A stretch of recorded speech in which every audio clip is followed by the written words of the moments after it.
Yo. Listen, what you think? Yo, broski, before we go on, what you think about doing like an outro, like a new outro?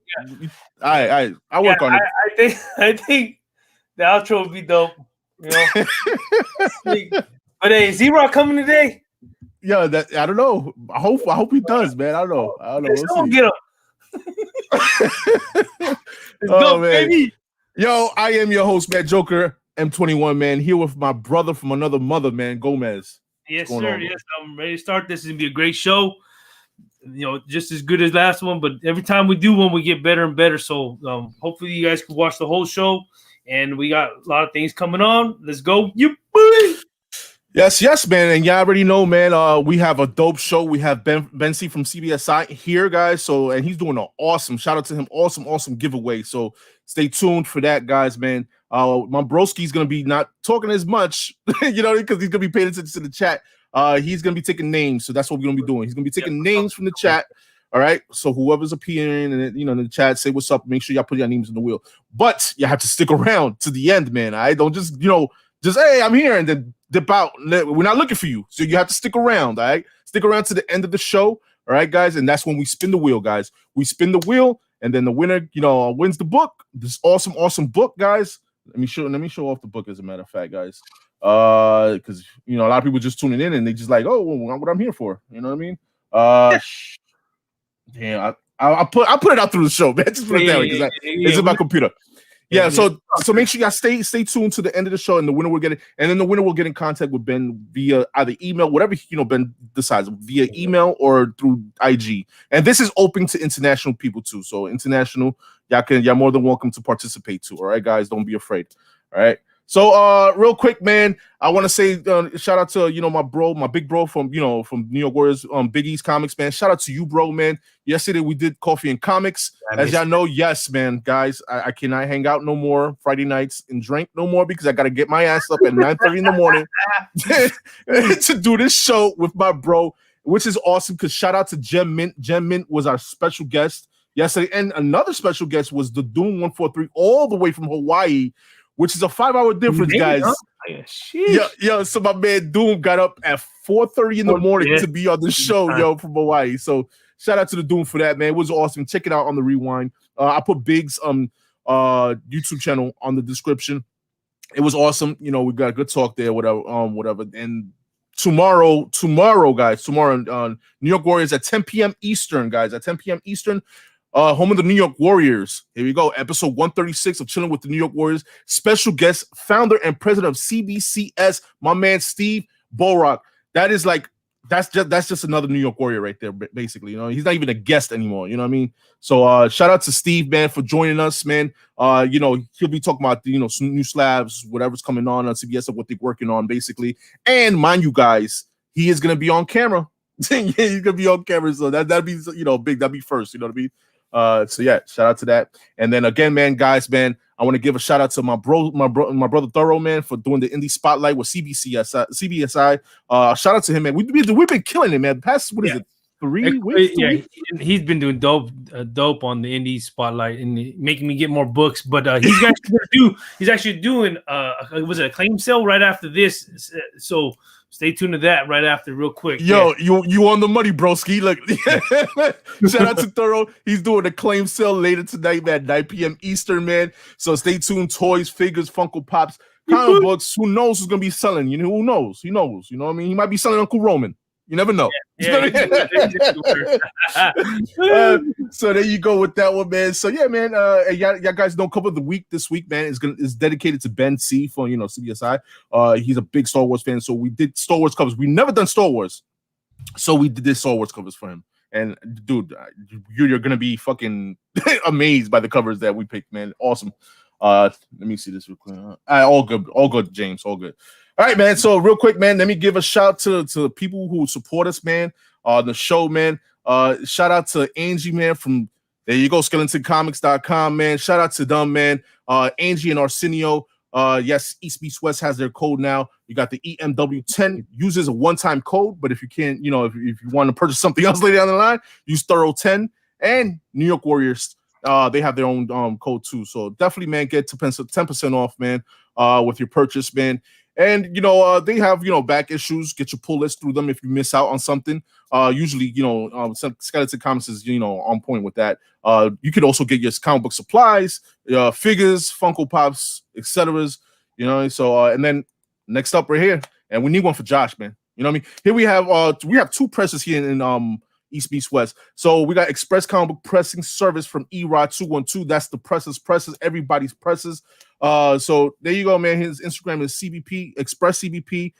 His email is expresscbp@yahoo.com. You can hit him up on Erod 212 IG too, man.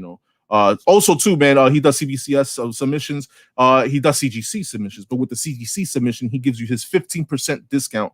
So which is worth it, bro, baby. Basically, you're getting 10% off with East Meets West, and you get 15% off with CGC submitting through Erod. So shout out to Erod for that, man. And he couldn't be here tonight, which is all good, man. We got you, Erod. All right, and then last up, man, we got my man Spidey's Powder Tumblers, man.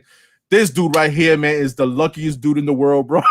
And shout out to him, man. Jose Gonzalez. He won a nice giveaway yesterday from VLC. He won a nice Thundercat Super 7 figure. He won a glow in the dark Munra. Shout out to him. He handed it down to me, man. Because I think I because the way to win it, you would have to put like super chats, basically. You know what I mean? And then the amount you get, like if you put $50 in super chats separately, dollar ones or whatever, you get 50 entries. So and I lost. So but shout out to Jose Gonzalez. He won and he handed it down.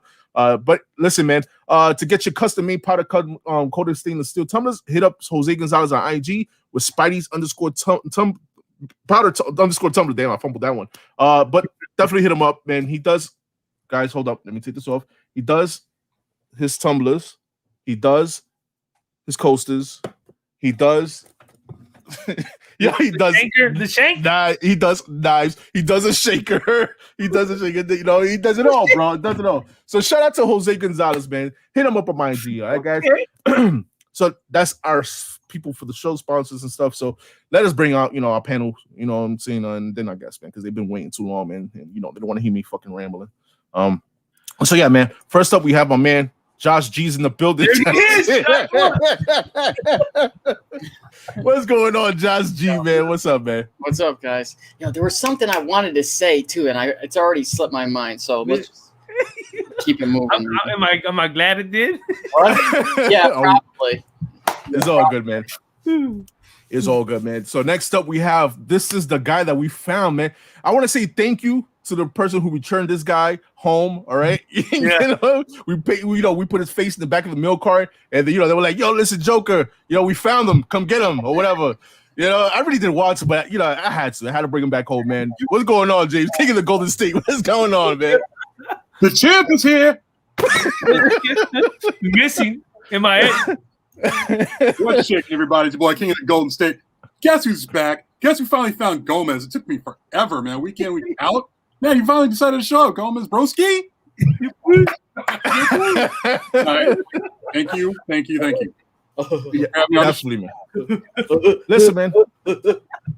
Listen, and again, man, I want to say shout out to my boy Jose Gonzalez again, man. He hooked my brothers from over here, East Meets West, up with the nice little knife that that they needed. There you go. Got them custom made for my brothers there, man. Just show thank you, to them for doing the show and being part of this. Yo, Jose Gonzalez, obviously nicest dude in the world. Yo, but it looked like you're threatening him, though. You feel like you're threatening him.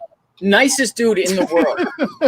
But I'm telling you, I'm never going into a raffle again with this dude. I'm just not. Yo, I'm just not. He wins everything, and he probably should. But I go into a raffle with him over the weekend on a mini, and actually, I was talking to Jay was in this as well. The Butcher was in there. Butcher, yeah. Bro, and as soon as we see that he's in it, we're like, oh, we're out. We don't want no parts of it. He didn't say it in these words, but he's basically like, oh, shucks, guys, really? Come on. And who do you think wins? Jose Gonzalez, bro. Right. Hey, listen, man. Shout out to Jose, bro. Not to hold this up, but every dice roll, his name came up because it was the top two. His name came up every time in it, too. So it wasn't like he just won. All right. Sorry to sidetrack you. Maybe it's all good. What's up? He should play the lottery, man. He should. He should. Yo, real quick, man. We got 50 people I see now. 50 people in the chat, man. I want to say shout out to everybody I'm gonna try to get to as much as I can. You know what I mean? Because we got a show to go on. We got Chinmo in the house, Sif Lordy, Mac B, David Secret and Mint, Uncanny Swag, William Medina. Shout out to you, Wesley Power Pack. Shout out to you guys. BX Boxer, man, my brother from the Bronx, man. We got Connecticut Comics there. Shout out to Mike and Rocco. Who else we have? We have Sam Clockscope. And guys, man, have you not tuned in yesterday? My man James, was it yesterday or Friday that you did the unboxing? Friday night. Tune in after this. Go to his channel and go watch his unboxing. Dope ass books, all right, guys. We got Johnny Dakota, man, another presser from Canada. Check him out, guys. Hit him up on IG if you're in Canada and don't want to pay that international shipping to the United States because I know that shit's expensive from. I don't know, whatever, but just hit up Johnny Dakota, man. All right, we got Nick. We got Nick Grav. Nick G is in the building, man. The better Grav is in the building. What's going on, Nick? All right, Hack is in the building. Comic Forge, what's up, my guy? What's going on? Sparks Comics, Tino 73 is in there. We got who else? Bam, Johnny Rosado, man. Pressable Defects. Shout out to Matt. We got the Comic Con podcast is in the building. Shout out to those guys. We got my big brother, man, home of the New York Warriors. What is going on, bro? You already know. 3 Men in the Basement. Shout out to you guys. Shout out to Aero Mastro, Mac B1 again. Nemo Comics. We got MannyNYC. I'm here. Where's my book? There you go, Manny. Just wait. And let me see. We got Louis the Eighth. There we go. Louis the Eighth is in the chat there, man. Mad respect is there. We got the wife is in the building. All right, guys, I behave myself, right? And I'm not gonna tell you how much I pay for my book. So, all right, guys. So there we go. Cat 60 Designs here. On and on, guys, man. If I don't get to you guys, but my broski is getting to you guys. All right, he's paying attention and he's putting your names on the wheel. I'm gonna cut this off at 7:50. At 7:50 Eastern, at 7:50, which is a half an hour from now. A half an hour from now, I am cutting it off. We stop taking names, and then from there to the end of the show, we will declare a winner. We're gonna spin the wheel. All right, guys. So at 7:50, all right, guys. That's it. I'll keep you posted. Keep you posted. Yeah. But now let's get our show started, man. Let's introduce our special guest, man. Our special guest from CBSI, guys. The man, the myth. My man Ben C is in the building. What is going on, Ben? You're muted. You're muted. I was being so professional, so I wasn't fucking talking and shit while like I was backstage or whatever. I had the mute on. My bad. What's going on, guys? How are you? Good, man. Awesome having you, bro. Awesome, man. I appreciate you guys having me on. I've been looking forward to it all week. Yeah, me too, man. We've been pumping and dumping the IG back and forth, emailing each other. So appreciate that, definitely. At the same time, man, now that we have been here, I want to say the Doom couldn't be here. He set everything up for the show. He made this happen. So shout out to the Doom. He couldn't be here. He really wanted to, but he will be back in March, guys. So stay tuned for the Doom. All right, guys, he will be back. But yeah, man, we have Ben C here, man, from CBSI. Basically, I want to just address the elephant in the room. All right, guys, and I just want to just talk about this. All right, and my man Ben C, take it on, man. Take it. There you go. Take it away. All right, so I will say to start, a buddy of mine back in December came to me and said, we got to do a comic variant. And I was like, nah, fuck that. I'm not doing anything. I'd already had, I don't know, we did a couple Boom books and like, I'm not good at doing variants, you know? Yes. And he keeps just coming at me. He's like, we got to do it. I'm like, dude, I'm not doing it. He's like, all right, High Republic's coming out. We got to do a Star Wars book. You're a Star Wars guy. And I was like, no, I'm not doing a Star Wars book. I said, fine, fuck it. You know what? Because Lucas has to approve all the covers or you can't do them. Yeah. So I'm like, fuck it. You get me the artist I want, who was Paolo, and you get them to okay the Clone Wars homage that I want to do, and I'll fucking get in. And I figured that was the end of it. And 2 days later, we got a forward back from Lucasfilms through Marvel that was just like, we love that idea. Like, all right. So we made that real quick. Advertised it on CBSI. It's not like it was a secret. I let everyone know it was me. I'm a transparent guy. Yeah. We sold 400 out of 600, which was advertised. We're very clear about that. It took 3 days to sell out. despite the 2,000 people on the internet that are like, man, I've been there since day one. I'm like, the math does not equate, but that's cool. We were prepared for 10 times the traffic that we experienced on issue 1. And I understand. Issue 1 blew up on eBay, and that I didn't know about the sneaker game. I didn't know about the pop flippers. I didn't know about bots. Yeah. We thought we were prepared, man. I was like, we can handle some crazy number that I thought was insane. It was like 100,000 clicks. I'm like, how much am I paying for this shit? We had 500,000 clicks before we went live. That's crashed the first day. Damn. So we paid whatever extra. We got the buffer and all this shit that, like, I understand. Everyone, I'm not even looking at the comments because I imagine it's just WordPress, you suck. Actually, it's more positive than negative. Yeah, it's more positive. Yeah, it is more positive, actually. It's all good. Honest to God, I appreciate this community. I try to remain as transparent as possible. Yeah, definitely. I'm a loud dude. I'm an intense dude. Personalities clash. It is what it is. There's no bad blood. I just know people don't like me. It's gonna happen. But for the people that are in question of what happened with stuff and like why it happened, we went back up the second day when everyone was complaining they couldn't get through and got 504s. The site never went down. There were 11,000 unique people, and like we got on the phone with the server guy. Mm-hmm. Maybe he was lying to me, but he was like, "There's no bots. We would have shut stuff off if we saw bot traffic or something that resembled that." Yeah. There were 11,000 people. That said, it was probably bots that I don't know about, but I'm not the tech guy. We, for the sake of argument, had 11,000 like hands trying to get 400 books. Okay. I mean, I get it, man. There's frustration, but it's. I will say this: I don't usually say I have regrets. I regret the way I did it because I wasn't, and it's on me for not being intelligent enough to do the research in advance.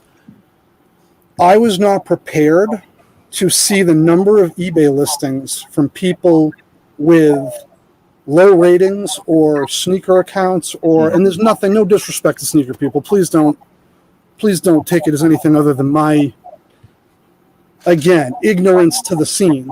Yeah. You know what I mean? Like, I don't know it. I just know that there was a lot of it, and it's all good, but it's the same thing with comic flippers, right? Like, we're all doing what we're doing. There's no shame in making money, but we all have to, man, we should all be able to agree that there's some level of decency you keep. Yes. We don't make posts about me being a fucking, Yeah, definitely. I get it, man. You're mad. But the number of people selling 2 sets on eBay really bothered me. Because the people who bought 2 sets, keep one, flip one, good for you. Like, that's what we do. Mm-hmm. The people that bought 2 sets and put them on eBay, I understand. I let the door open. It is what it is. This is America. That said, we are doing a third one. I haven't announced it yet. We'll drop that. We're doing a third one. We have something different in place. People are still going to complain. There's still going to be a limited number of copies. I'm not committing to anything right now. I don't know. I ramble sometimes. I get so off track. I can't pull myself back in. It's all good. I want to say thank you for addressing this because just to get the shit out the way and just basically address it because they were haters. I was reading the comments and they were saying some disrespectful stuff. You know what I mean? But it is what it is. You listen, man. It's no sweat off your back, bro. You look not fazed by it, so you good. No disrespect to anybody. The people that hate me, I get it, man. I'm intense. Yeah. I get it. Like, I'll see you at the next release, though. There you go. Catch me dead. Catch me dead. That's what we're all going to be in line at the same book, right? Like, oh man. I'm sorry. Go ahead. At the end of the day, James. It's comic books, man. At the end of the day, it's comic books, man. So it's all good. Exactly. Well, also that too, but like, and you guys know, like I say this all the time. I work very closely with shops. It's very easy, and I'm not just saying this because Ben's here. I've said this off stage. It's very easy to judge and make a comment based on what you see from outside looking in. When the shoe is on the other foot and you are the one trying to do this, and you see the challenges that you're up against, at the end of the day, it is a business as well. So everyone's not guaranteed something. It's nice when people get what they want, but it's not a guarantee. And when you're trying to run a business and when you're trying to do everything fairly, sometimes you don't think of every possible thing, and someone is always in there trying to outsmart. Well, what's the next loophole that I can find to get around the system? There's no way to think of everything. It is what it is, Man, and real quick, man, shout out to the comic book exclusive again, man, for the chance for people getting the books, man. I'm pretty sure the people got the 400, one of the 400 sets, they're happy with it, so shout out to comic book exclusives. All right, guys. I want to say one more thing on the subject before we move. Yeah. We're doing it again, but today we ran 2 claims for charity. We made $800 for St. Jude's in 32 seconds. Yep. Wow. So I just want to put that out there. I know people don't like it. We try to offset the negative with the positive. Mm-hmm. Yeah. Right? 2 sets sold for $650 the other day. We put them up. Eliminate the flipper. Nobody's paying $4 to sell on $650 on eBay. You're just not doing it. Mm-hmm, mm-hmm. So anyway, I'm sorry. That's amazing, bro. Don't worry about it, bro. You're just addressing same facts, and we appreciate that. That's amazing, dude. That's awesome, man. Yeah. Real quick before we start, hitting Ben with the questions, man. I want to go back to the super chat in the chat, man. My man CLG with the $5 super chat saying, "Keep it thorough, comics." Oh damn, laughing my ass off. Save Otto. All right, man. You already know. All right, man. There was another one there. I got you, bro. I got you. There's plenty of stuff going on in the chat, man. Try to keep up, man. All right, and there's one more from the Butcha. Shout out to J Man from Pressable Defects with the $5 super chat. He said, "My man Ben, great show, fellas. Appreciate that, yo, Butcha man. Shout out to you, man." And then with that said, man, y'all already know when it comes to super chat, man. Here's your super chat video. Dragon Ball Z and Goku fucking sucks. Yo, he just punched things in the throat. Yo, we just lost like 10 people here, man, in the chat, man. Thank angry man, dude. That's angry man. There you go, man. So yeah, man. So let's get this started, man. We're gonna start off basically interviewing 2 guys right now. We're gonna ask questions to Ben C, basically from a collector, how he collects, what's his collection, his origins, and that. And then we're gonna ask him basically about CBSI too. And plus, I want to add people in the chat, man. If y'all curious to about CBSI, please don't be afraid to ask. You know what I'm saying? We will, address some of them. I'll try to catch as much as I can from the chat to ask Ben. But if you have questions, don't be afraid, man, to ask. All right. So yeah, man. Basically, Ben, what's your origins? Basically, like how you started getting into collecting, bro. So I grew up, I'm 43, so whatever the math on that shit is, like 80s, early 90s comics as a kid. Shit. So my father gave me all his comics to read when I was 3rd, 4th grade. Yep. He had the books that stand out were ASM 129 and FF 48, because those fucking covers 49, excuse me. 49. He had 48, but 49 stood out because of the fucking surfer cover, and nobody's looking at the Watcher, man. Like, it's true, man. So like I did that, and like in my 20s through half my 30s, I did appreciate you, Thoro. Yeah.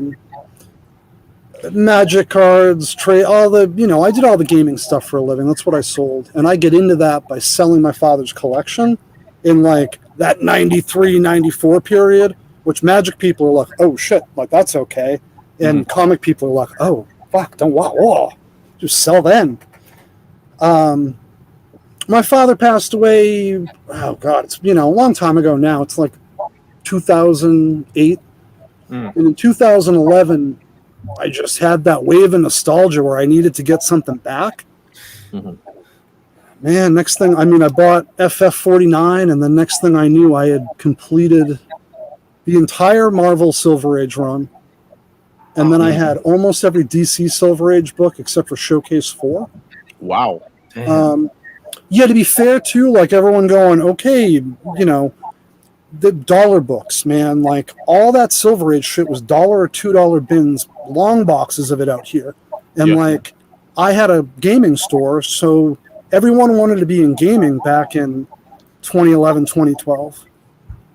So people that were gaming, like nobody really, comics weren't, they were flipping on The Secret, but you didn't, it was until 2014, 2015 we really saw, you know, that kind of wild shit. So I just bought up Silver Age keys. That's all I did. Which is basically the. Listen, I've been going through your IG and I've seen your collection. I see you collect older books too, man. You know, Golden Age books I've seen, you know, on your IG too. So, what's one of your odd like Golden Age books that you have in your collection? Like odd. Okay, I get into Golden Age after Silver Age because it's that graduation of like modern guys who are like, oh, I appreciate modern books, and they chase the keys, and then they see the variants, and they're like, oh shit, get my wallet. Like, that's what Golden Age is to Silver in my head, and that's what happened with me. And I had a real attraction to the horror covers. Okay. So for odd books, I have the first appearance of the Phantom. I think there's like 3 of them on the census. It predates Superman.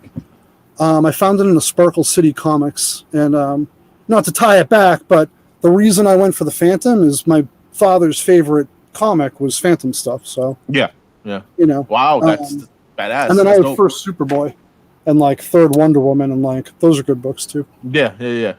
Oh, you just showing off basically back there. I see. They're beaters, man. They are low.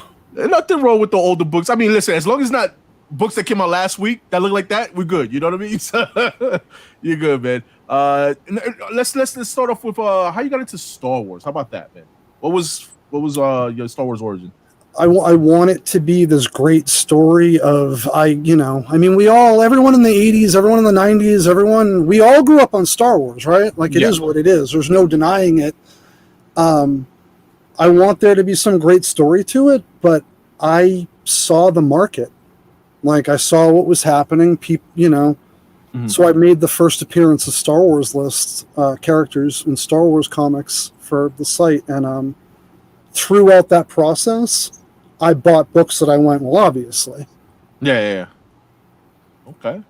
That guy, so then in 2020, I bought 5 or 6 long boxes worth of Star Wars, nothing but first appearances and variants, because that's, I want it to be some great story, but it's not. It's just it made sense as an opportunity, and I really like it.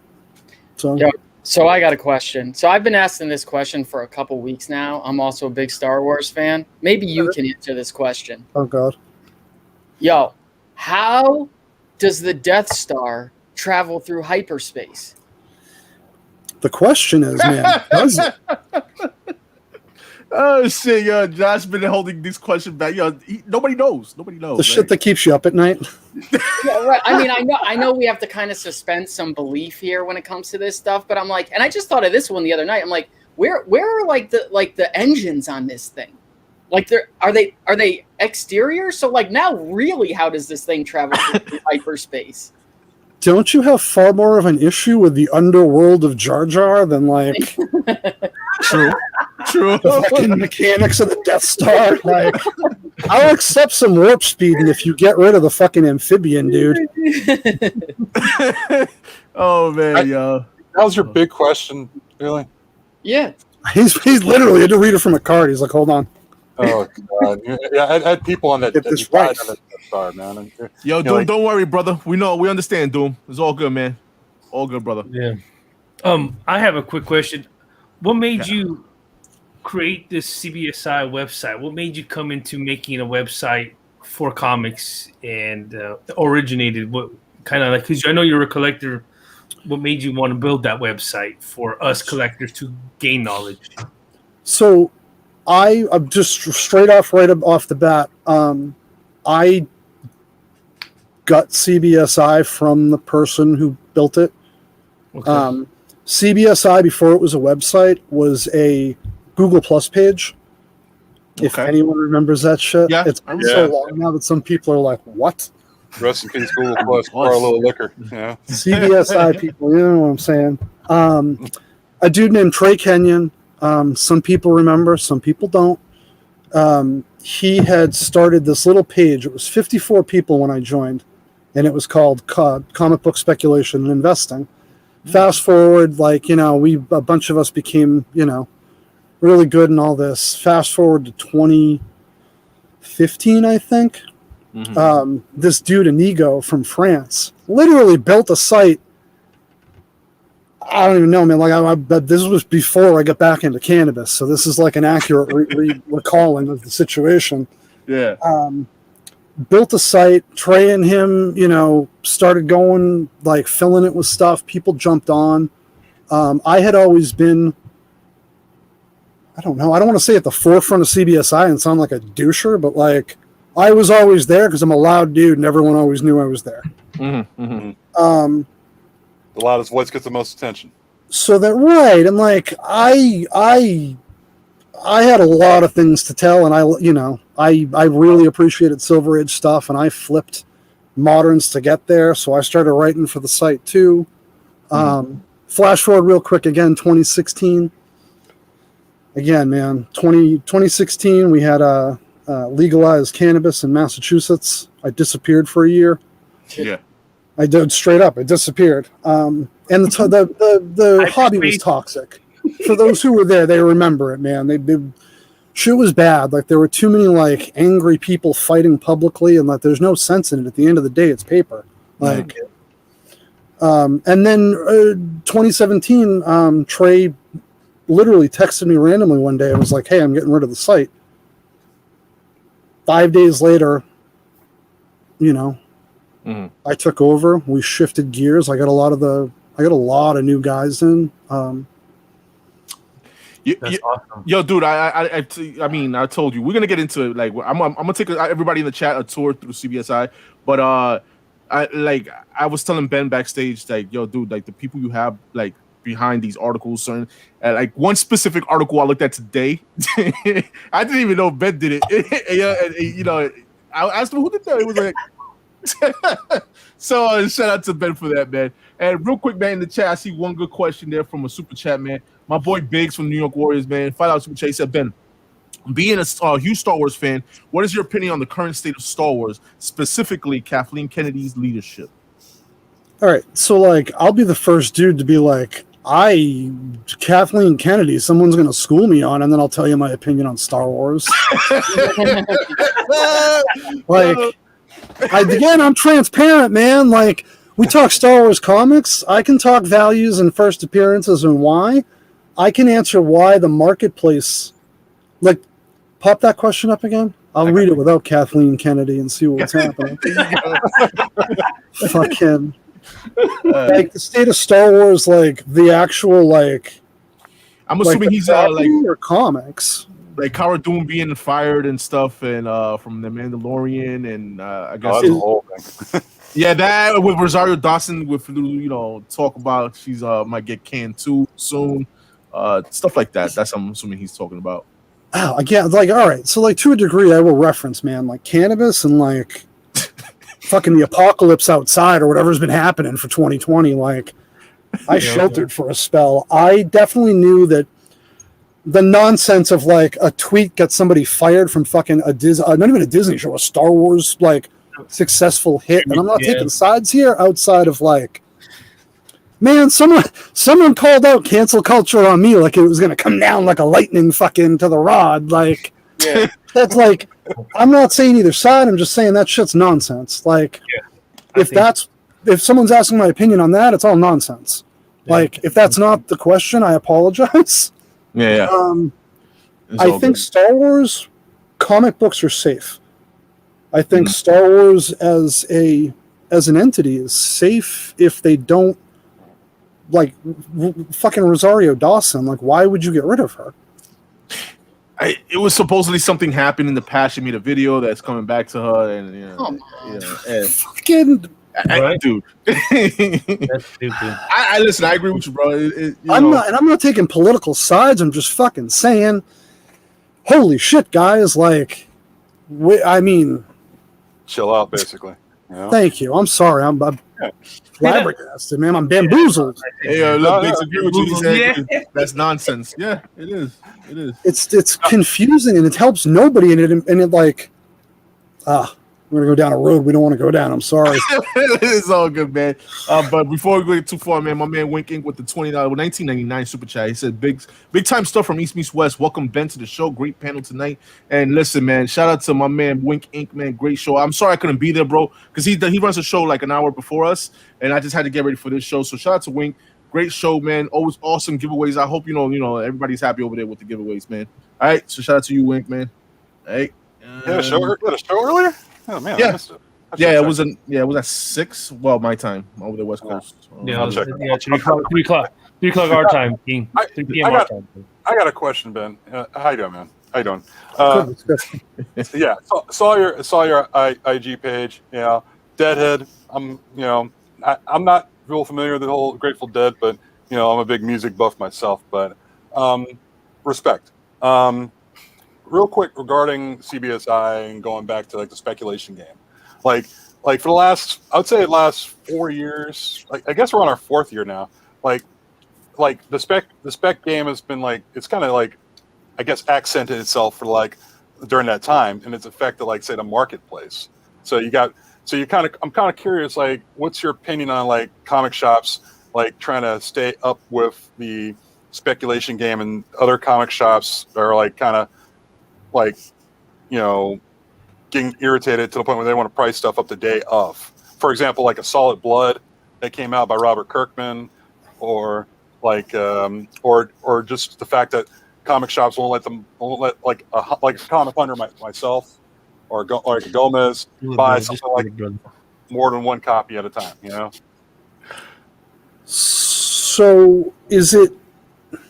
It's so multifaceted, so I'll go backwards. The limit on copies, if you have a thing up that says limit 1 per copy on new books until like the next day or something, look, I see a lot of Seen that. limit 1 on day 1. And my opinion on that is I get it, because I've been in too many comic stores that it's bad for everyone. There's a difference between a speculator, a flipper, and the asshole that stands outside the new comic shop and just busts in, takes fucking 40 copies of Walking Dead. I know I'm old. Off the fucking shelf. I'm 43 too, man. So all right, well, we speak the same language. He's like, Walking Dead, I remember. No, because like say prior to like people look at speculation today, like in comic shops, it's like a bad word. Yeah. Like some shops do, and you got some shops, who are like some companies do. Publishers, you know who you are. Right. Because like before all this stuff started coming along, like you were fine to grab them like the 40 copies of Walking Dead and walk out with it. With a thank you. Yeah, with a thank you. But nowadays you got people saying, whoa, slow down. You do 1 copy at a time. Even back issues. Like I told Gomez, my boy up here, that you're not that like I went to a shop, they weren't allowed to let you have multiple copies of a back issue. Which I was Here's the thing with back issues, right? And I won't say the name of the store. Anybody in Massachusetts is probably like, well, fuck him. I'm going to get to it next time. They'll know what it is. Right. There's a really, really large store, and it's very, very old. And they're like 30, 40 copies deep on like shit from like the 70s up to current. And I'm not shitting you, like thousands of long boxes that take out back. But in front where you can buy stuff, there's never more than 2 in the bin. Right. Mm-hmm.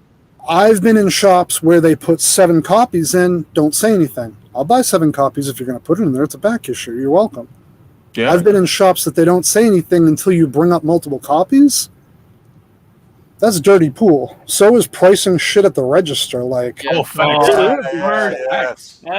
worst. Fucking nonsense is that about? Like, you want to fucking do that? Put your shit on eBay. Like, by then it's like, dude, I don't even want this no more. I'm out of here. Yeah, I mean, even today, like ever since like speculation has become rampant these days. Like a lot of people will take stuff that's already priced and price it at the register, or use eBay as a tool, you know.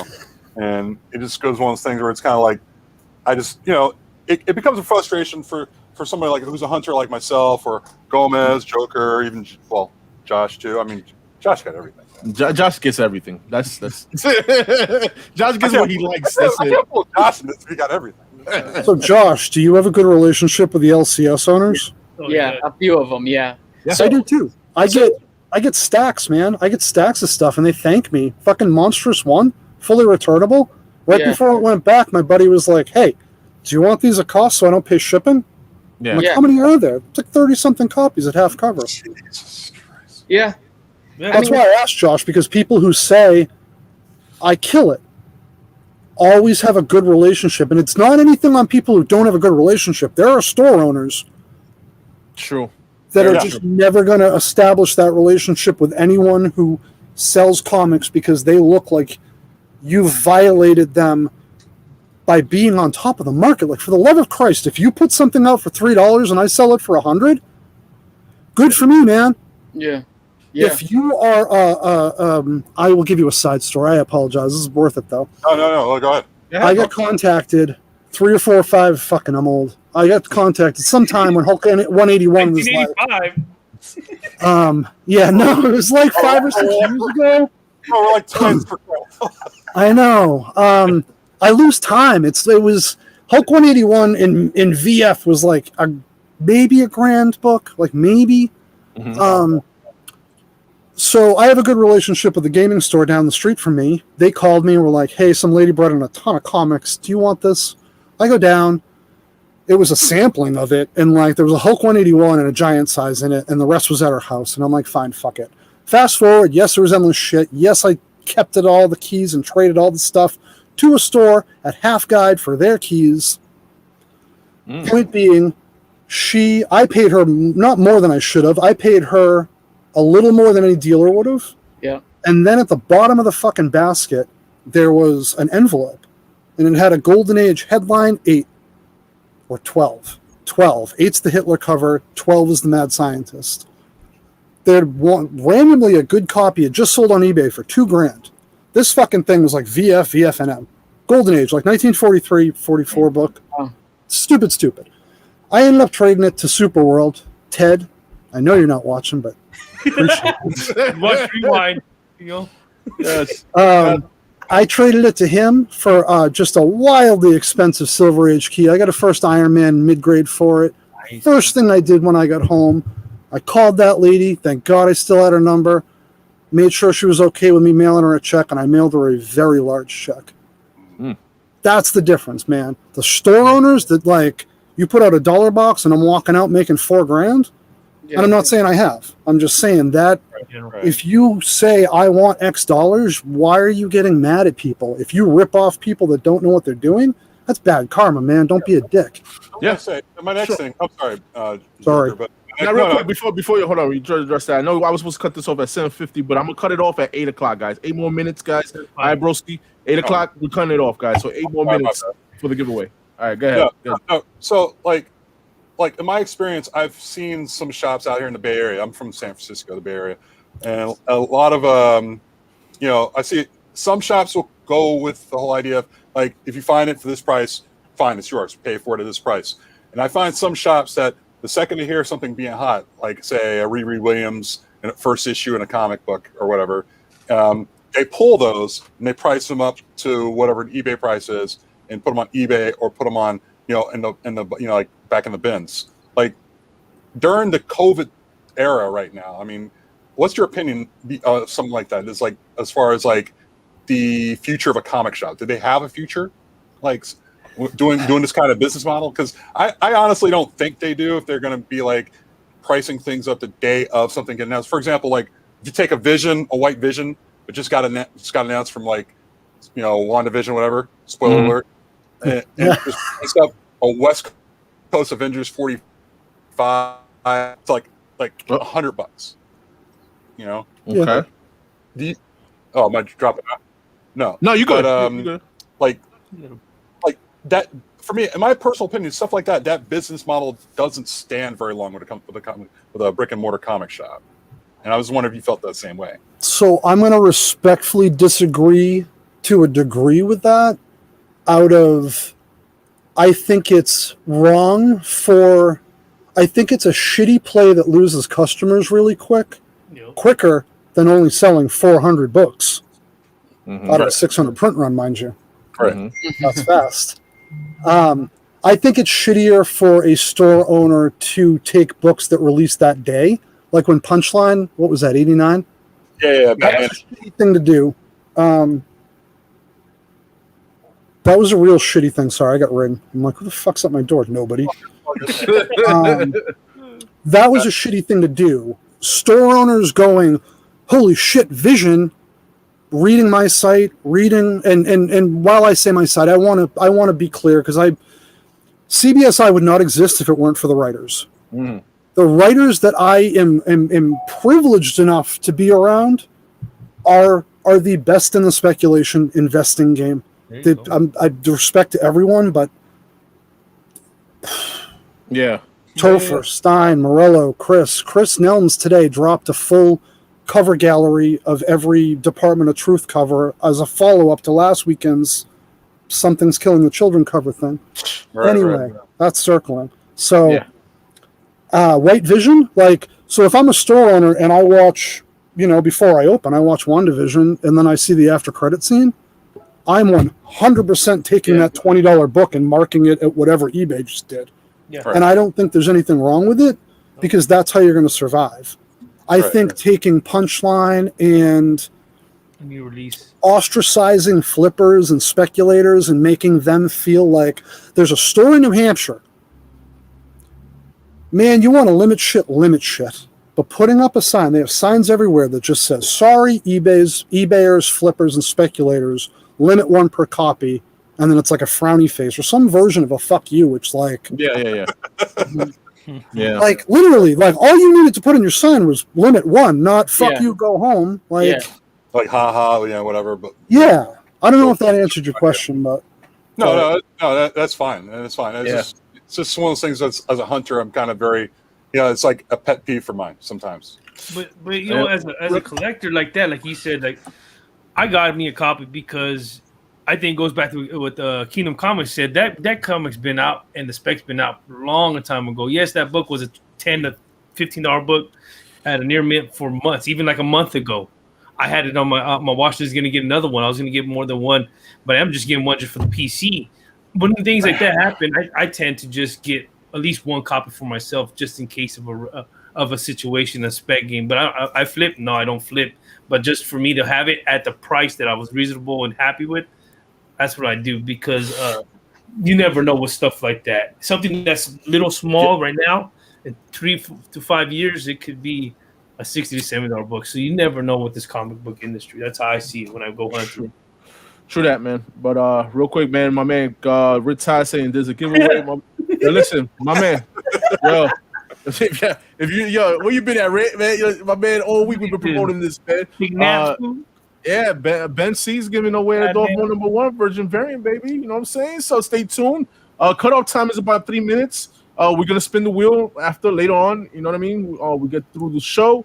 But real quick, man, I saw a couple things in the chat that I want to get. There you go. Hold on. Let me highlight you, bro. I'm not gonna give you the. There you go. Bam. There you go. There you go, guys. So you can see these Turkish books are the tiniest bit smaller. But what a gorgeous cover. Yeah. It is, man. Beautiful. That is awesome, dude. Appreciate that, bro. No, I appreciate you guys. Yes, man. And I see a $5 super chat from my man Rated Roar. $5 super chat. He said, "What's up, fellas? How do you feel about the crazy inflated prices on books since 2012 to today? Prices have gotten stupid. $20K for UF4. Good for the hobby. I mean, smart investment. That's all I gotta say. Listen, to me, I take this as stocks. You know what I'm saying? Like when it comes to what Josh is saying, his 1 in 25 UF4, dude, that's just smart buy. That's a smart buy. You just hold on to that. You know what I mean? And you just gotta know when to sell it. You know, that's just my opinion. What y'all guys think?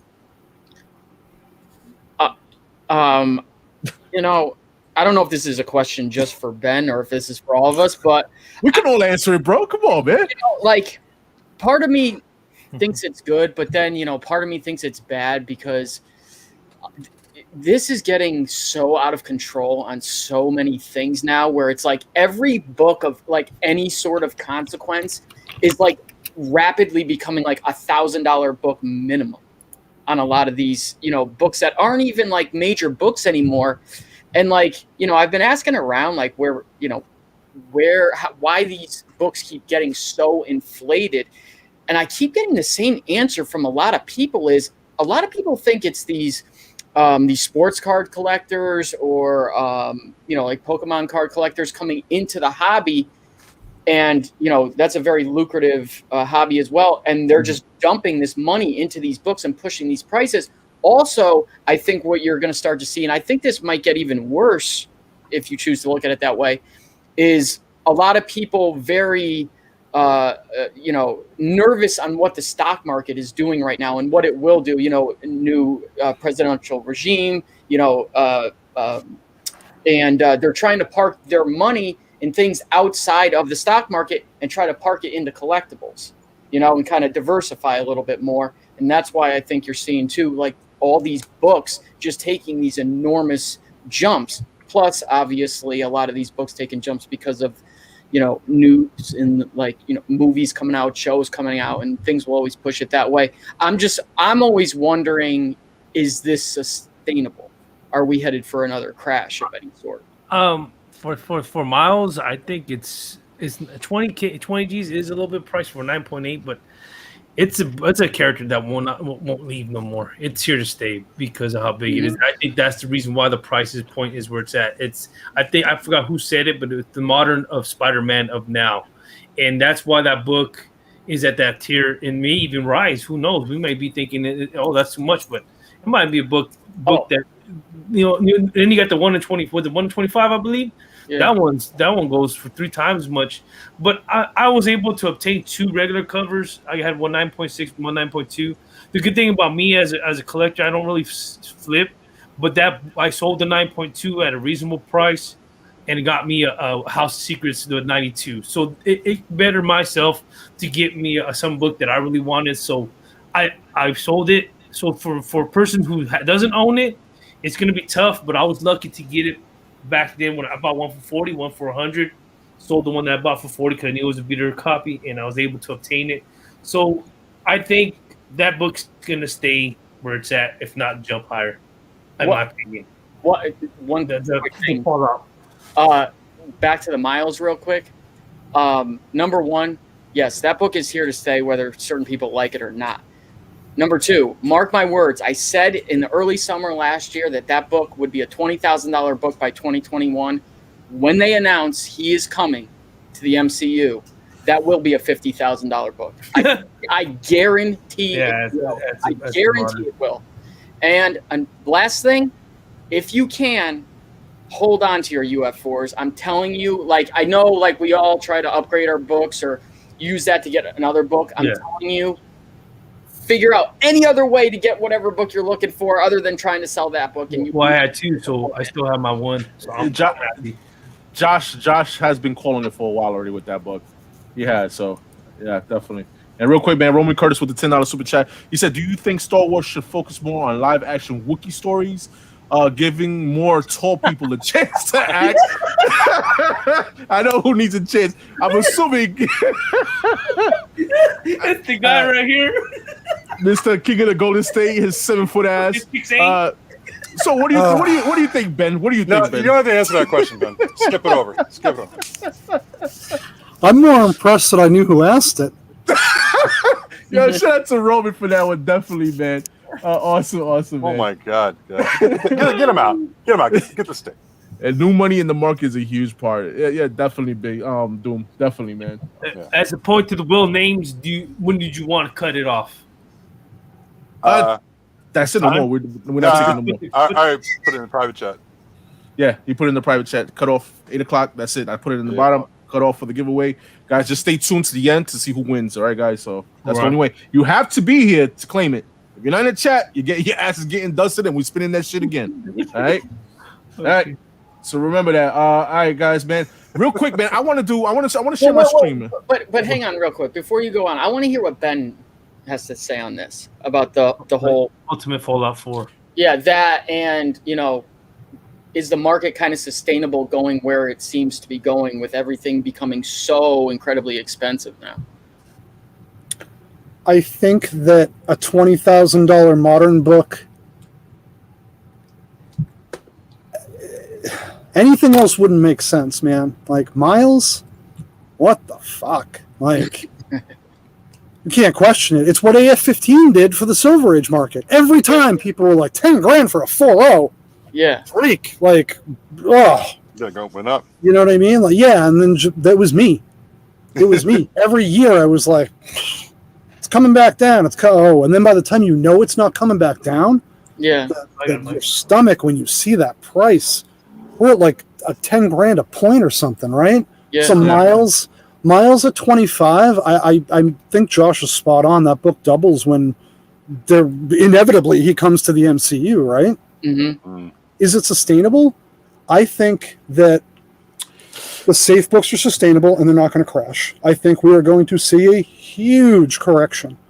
I've been saying that for 2 years though, so I might be wrong. Yo, all right. I think you're right. And was that the two questions you need to ask, Josh? Yeah, sorry. Yeah, you satisfied? You're good, Josh? Good? Kept it quick too, right? Josh, you can sleep at night. You're good now? Yes. All right. Yo, real quick, man, I want to highlight this because me and the Doom, like, we've been, going back and forth, backstage, with the questions, Right. And this is a good question. Is this basically based on CBSI website? He said, if I asked about the variant list, I have not asked him yet.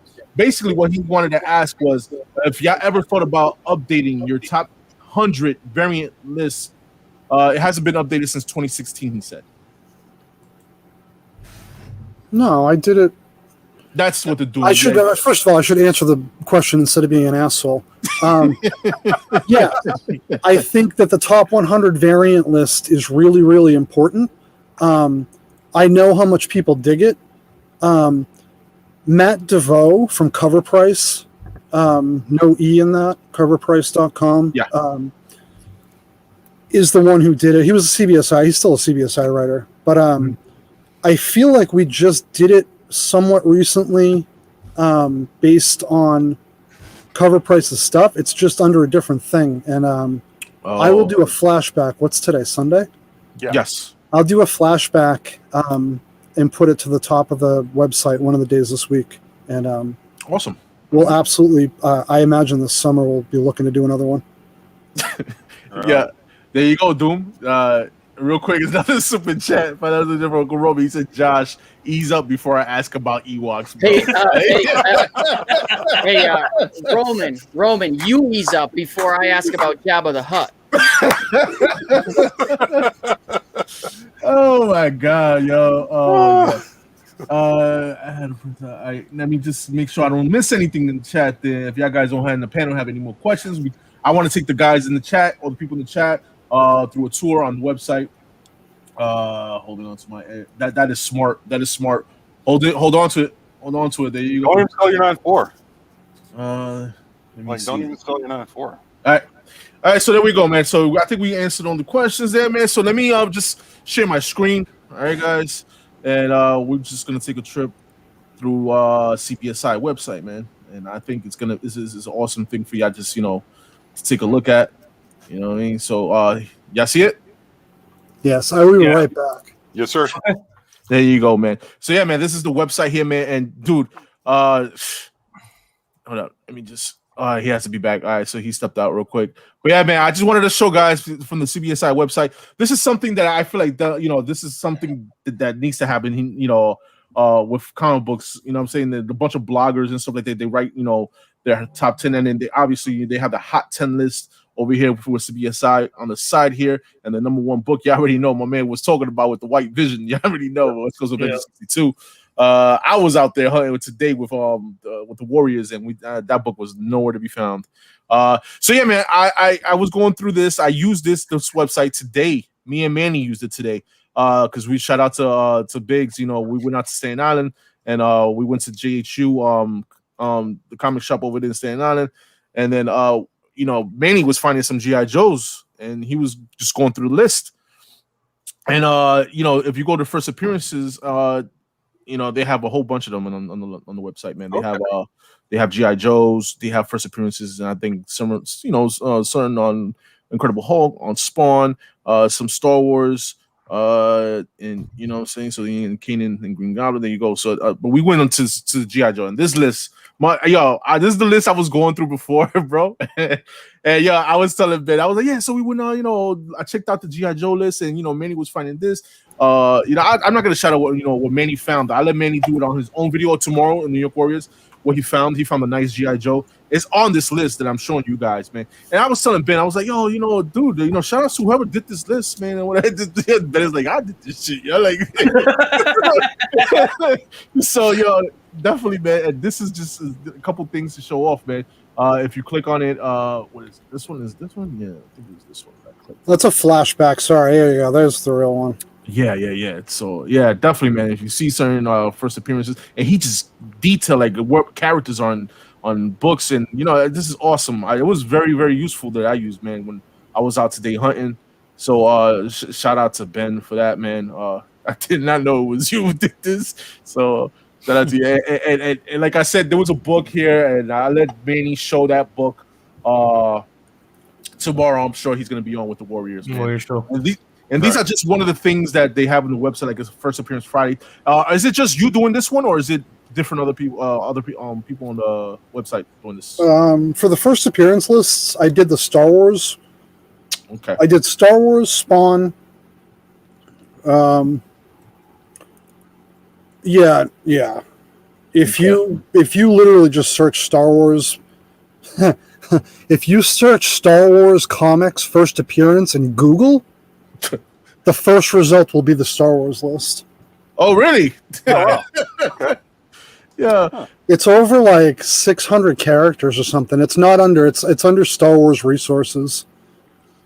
Right. It's like 600 characters or something bonkers. And then after that, I went and did Spawn and. Yeah. Definitely worth a check out, guys, man. Last week we did a nice little highlight. I mean, spotlight on Spawn. So check that out, man. So that's one of the one of the things I use from CBSI. Yo, Rick Ty in the comments has a good question. Have you guys ever thought about doing an app? Yeah. Yes. Listen, man. Stay tuned. That's all you gotta say, Ben. You never know. Maybe that's in the works. Yep. That'll be awesome, Ben. Shit. The Doom had a question too. Hold on, let me go because I'm looking at the website. Thanks, guys. No problem. I can read it. I can see. He said, if we ever mentioned how the top 10 list was ever created in the process? I thought the process, etc. I may have missed that. Okay, he did have that question. There you go. Ben Stein, who is definitely not me. Ben Stein is the one who does this every week, and I think in the 5, 6, whatever crazy number of years he's been doing this for, he's missed it twice. It took the entire CBS writing team to do what that dude does. He pays attention to everything, is the honest answer. He then goes through and reads. He's in like 7 or 8 different like comic chats about like market reports and speculation, and like he literally goes through all that, processes all this info, and then like puts these lists out, and people, I don't know, man, you can't get better than this. It's the original. It's well, no, excuse me, we 100% ripped off Wizard. Let's it's fucking clear here. Shame on you. Well, no, I mean, like we get all the, you copied the top 10 on this YouTube channel. I'm like, my hot 10 was that YouTube channel. Yeah. So Ben Stein. I told you I'm a dick sometimes. Yo, we all know, bro. Don't worry, man. You good, yo. You good. I'm not. Well, yeah, you are. You just don't know it. I mean, you just don't know it. That's what are you talking about? I'm a total normal person. Yeah, man. Shout out to CBSI, man. I really enjoyed this website. The more I got to know Ben and the Doom, was like, you should try Ben C from CBSI. I'm like, all right, cool, and I started getting familiar with the website, and I'm really digging it, bro. I'm digging it. I'm digging. This is one spotlight. I don't want to shout out to with Peanut. If Peanut's in the chat, I don't want to, because I think he's kind of like waiting to see what's gonna happen on the Walker reports. Yeah. That's what I gotta say. Yeah, You know, so stay tuned with that, man. Tomorrow, and yeah, it's just amazing stuff that you plenty of comic book related stuff, bro. Information, knowledge you get from these guys, man. Yo, all these guys, shout out to you, Ben, for this, man. And the guys at CBSI, man. It's all about the writers, man. I literally, I'm just on the bus and happy to be there, and like I'm telling you, man, these guys. Anyone in speculation, even collecting, we do a lot of stuff. Mike Murillo writes an article called Cover Fire. Yeah. Or Cover Tunes, sorry, Mike. Or he does do Cover Fire as well, but that's new stuff. Mike does Cover Tunes. It's literally his favorite covers. No value, no worth money. Like, literally, just, man, I like these comics, don't you? Yeah. Yeah. So, and then obviously, New Comic Day and Speculation and Hot 10 will tell you what's worth what. Nice. Yeah. So, and maybe these questions shouldn't be answered, and if you can't, just tell me to shut It's up. going to be another Death Star question. No, it's not. It's a Star Destroyer question. He's going to be asking about that. So, all the people that work for CBSI, are these like full-time jobs for these people? Are they jobs? Or are they just purely side for the love of the business type of thing? 100% everyone is in this for the love of the hobby. Yeah. And it's why it works. It's why there's no paywall. It's why there's no Patreon. It's why there's no straight up begging that some of the folks do. Mm-hmm. Like, and respect to like Patreons and all that. That's nothing against anybody, man. Like everyone does their thing. Mm-hmm. If we did it with CBSI, it wouldn't work because everyone's doing CBSI to share the love of the hobby. And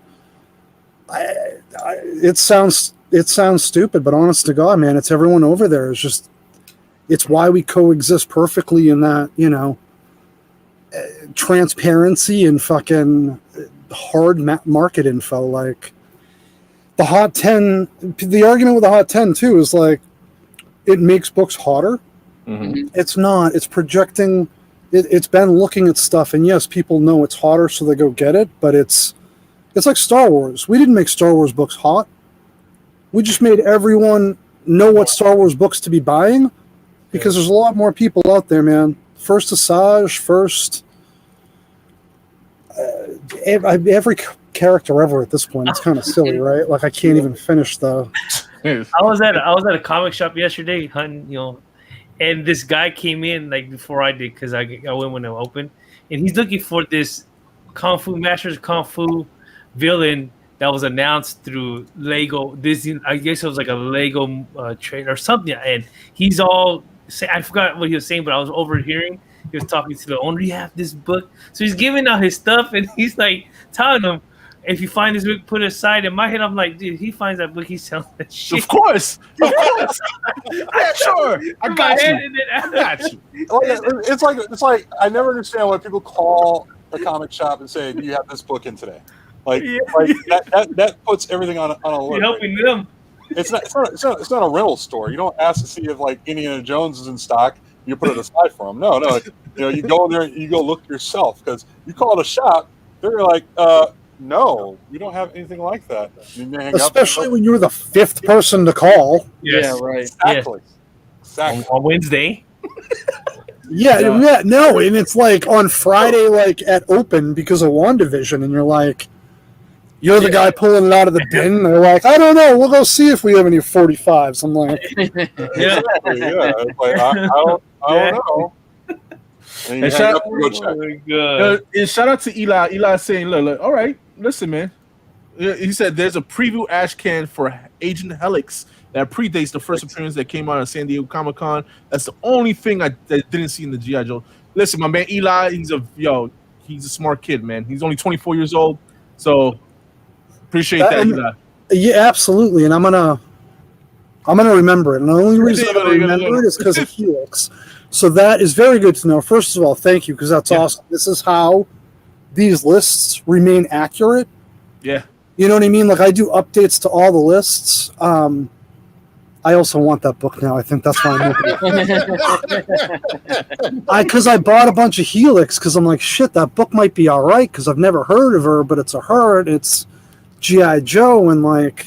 Yeah. Yeah. Now I'm 100% going to add it, and I will make sure I credit you, my friend. Yes, Eli. Go ahead. I'm sorry, man. I saw Eli's comment, and I just opened Pandora's box, and I'm sure we're all thinking the same thing. Like, do you have an opinion between a first appearance and a true first? Well, I mean, I know, it's sort of like that whole thing with what was the first appearance of Wolverine, or even like the first 180. But there's always that argument between 180 and 181 being like the actual first appearance, and then the assholes are like Foom. Yeah, or the Marvel preview magazines for the Miles Morales on the cover of the Marvel previews. And then you got it opened Pandora's box. I should have clarified before the show. There was actually one bugaboo. I'm sorry. And that's Previews 95. No, I'm just fucking with you. Previews 95. I respect people that paid for that, but I respect you as you get to choose what to do with your fucking money. But we've all seen the box of 300 of them, right? I don't know if that's circulated enough, but and this is a part of the problem with speculators or the devil. You can't have fucking shows telling you that this is a book to buy. Go out and buy Walmart Detective 27 or Batman, whatever bullshit that was. I want to get mixed up. Let me take my glasses off. You can't do that shit and call it not pump and dump. And it's kind of like you can't. I'm sorry. I'm going to get a call from fucking Weekend, which is what I'm calling the Butcha from now on, because it's the Weekend at the Butchas. I'm going to get a call from him being like, man, you got to take that video down. You can't be talking about that. I'm sorry, but I had to ask. As soon as I saw Eli with that question, that is the Pandora's box question. It's all good. Listen, we're going to switch up with a question that's very easy to answer. How about this one? My man Arsenio, he's an artist in the YouTube community. He said, Ben C, who are your favorite artists? Frazetta. Yes, okay. LB Cole. I actually put some stuff on my wall to this is a Frazetta. This is the first Ditko work. Well, highlight man. Hold up, let me just gotcha. Yeah, I'm sorry. It's fucking Fantastic Furious 5. It's really our romance or pictorial romance. It's some romance book I printed first, but this story was written first, but it got sold to a different company. So by the time it got published, it became Ditko's second published work. Yeah. It's his first work in comics. Oh, wow. I know. Weird shit, right? Dope shit. Dope. True First? first? Is out of fucking control. Yeah. I'm sorry, what? No, I said true first. Oh, dude, fucking True First. It's fucking on the website. We have a article by Topher called True First, and that you want the truth. You read that, man. I'm gonna check that out. I'd go Frazetta, LB Cole, Kirby, right? Kirby. Okay. Oh, dude, Baker. Hey, don't get me started on Baker. You know what? Baker's not my fucking favorite artist. Because I can't afford him to be.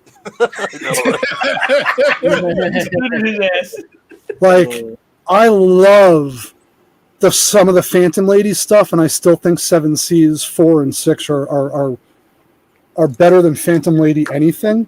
Yeah. Respectfully to everyone, we all have our things, except for the people that are like, no, I like Teenage Confessions, and you're like, no, you don't. You definitely fucking don't. Those are my favorite artists, and I'll give Matt Baker with an asterisk because if I get rich, he will be my favorite artist, and I will own those books. Yeah. So. There you go, Arsenio. So yeah, man, that was awesome. Awesome. Getting to know my man Ben C, man, and shout out to I'm having fun, guys. I really appreciate you letting me come on. I ramble, like I said. Listen, man. This is the best place to ramble, bro. Apparently. Oh yeah, and my man, I peeped that, man. Look, just a Hulk one sitting there in the back. Like the fuck, It's a reprint, right? I had to go to the safety deposit box to fucking get the 4 fakes that I had so I could pretend I had good books. The facsimile. Yeah. You know how long it took to rub that cover up? Oh shit, man. All right, man. So Yeah, guys. So yeah, stay tuned, guys. Again, man, for the giveaway, guys. It's gonna be a good one. I appreciate that, and we're gonna move on to our normal segment, man. All right. We're gonna do our covers of the week, but before we do that, I just this Wednesday, it's new comic book day. You know what I mean? So we got some books here. I put a couple of books here on the list, man. What's coming out, and I just want to just highlight a couple of them. You know what I mean? So it's definitely a couple books is coming out. Number ones that are in the indie. That you should look out for. Big ones, pause on that one. But we got some ones here, man. We got Marvel Action, Captain Marvel issue number 1, and Fear Case issue number 2. Awesome books there to have, man. My man, shout out to Dream of August Comics. They've been doing a review with Fear Case, and they've been saying good things about it. So I might have to catch up and read on that, man. So all right, yeah, it looks kind of cool. Yeah, definitely, man. So, and then let's talk about Star Wars, man.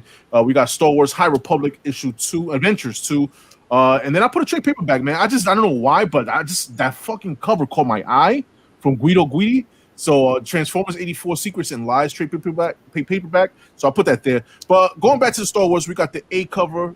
Didn't see no B cover, but there is a 1 in 10 connecting. Guys, those 1 in 10s from High Republic Adventures, if y'all did not know, the 1 in 10s are connecting covers, guys. And I'll say this too. I can't speak for obviously every store, but I have a feeling that these Star Wars Adventures ones, I have a feeling you're going to see a lot less ordered for number 2, and this will become a lower print run book just because I see number 1s everywhere. They're still around everywhere. Yeah. So you can best believe that shops will probably cut their orders back on that.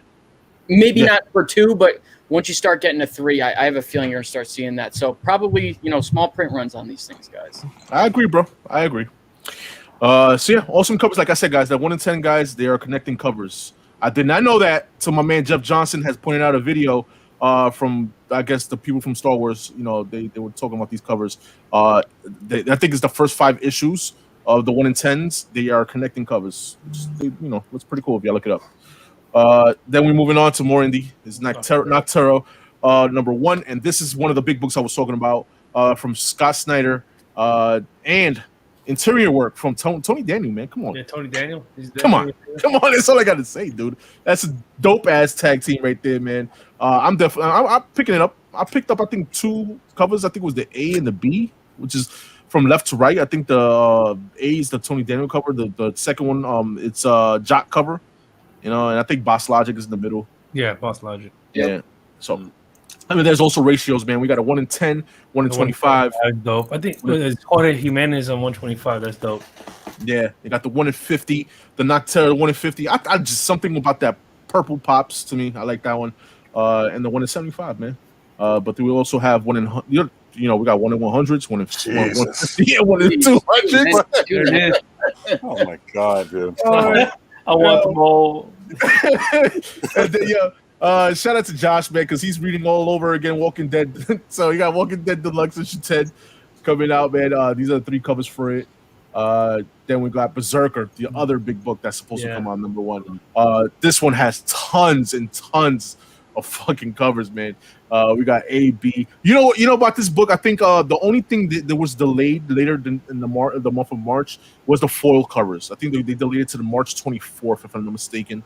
So we got A and B, the C blank, and then we got the 1 in 10 red blank.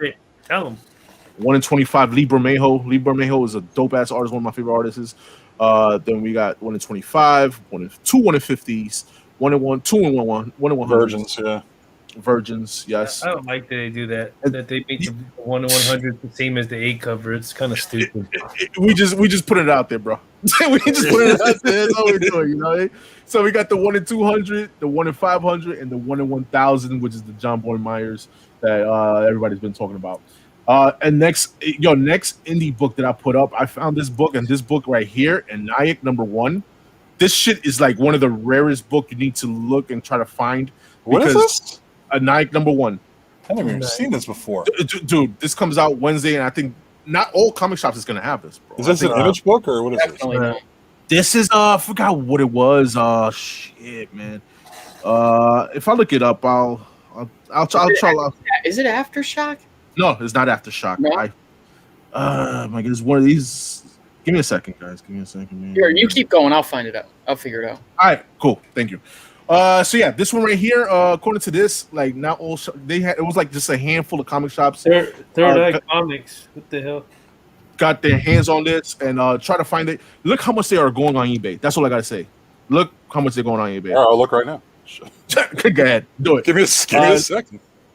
The one you want is the one with the white top that says Anaic #1. The one I think the one with the black is not the first print. Supposedly, that's how they phrase it and that's how they name it. So Anaic #1, guys, that's the one you want. Try to get it. Good luck. You can get it right now at Golden Apple. Yeah, that's the black one. I know exactly what you're talking about. That's just the one that's not the first print. I wholeheartly support Golden Apple.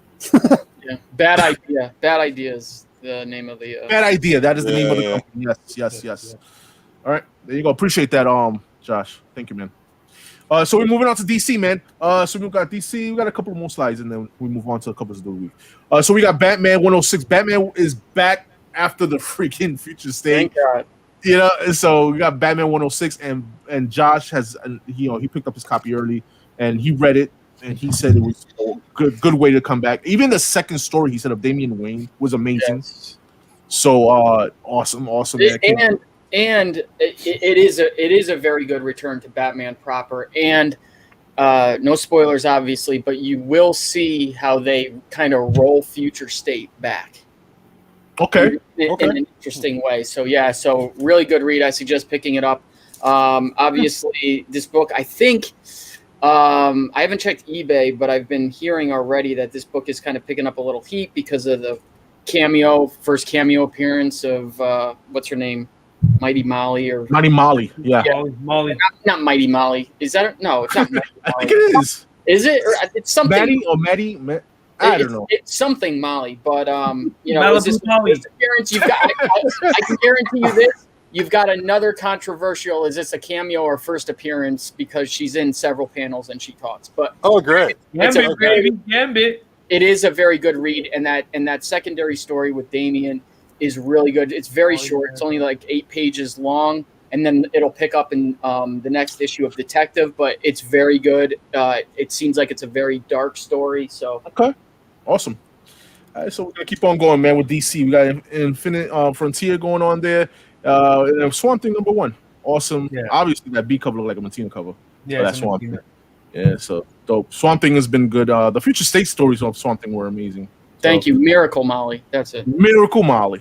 Yeah. There you go. Shout out to whoever that was in the chat, man. So here we have Amazing Spider-Man 58 and Daredevil 26 second printing.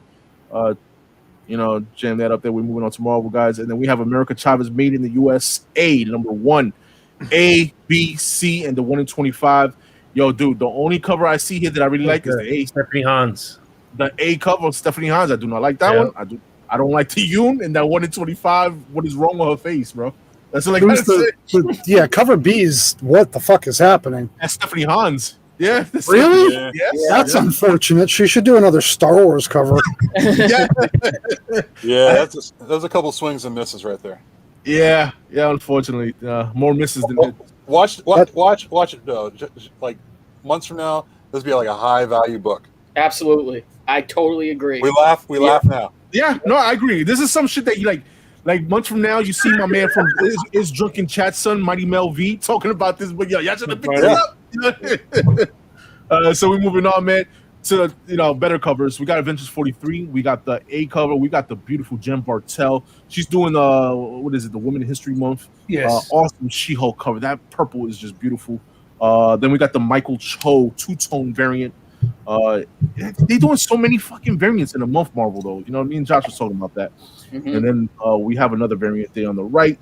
Then we got some ratios. We got the Alex Ross cover on the Vision on the left. 1 in 10. Let this shit die already. This Alex Ross cover and these designer variants. Oh god. It's oversaturation. There's oversaturation.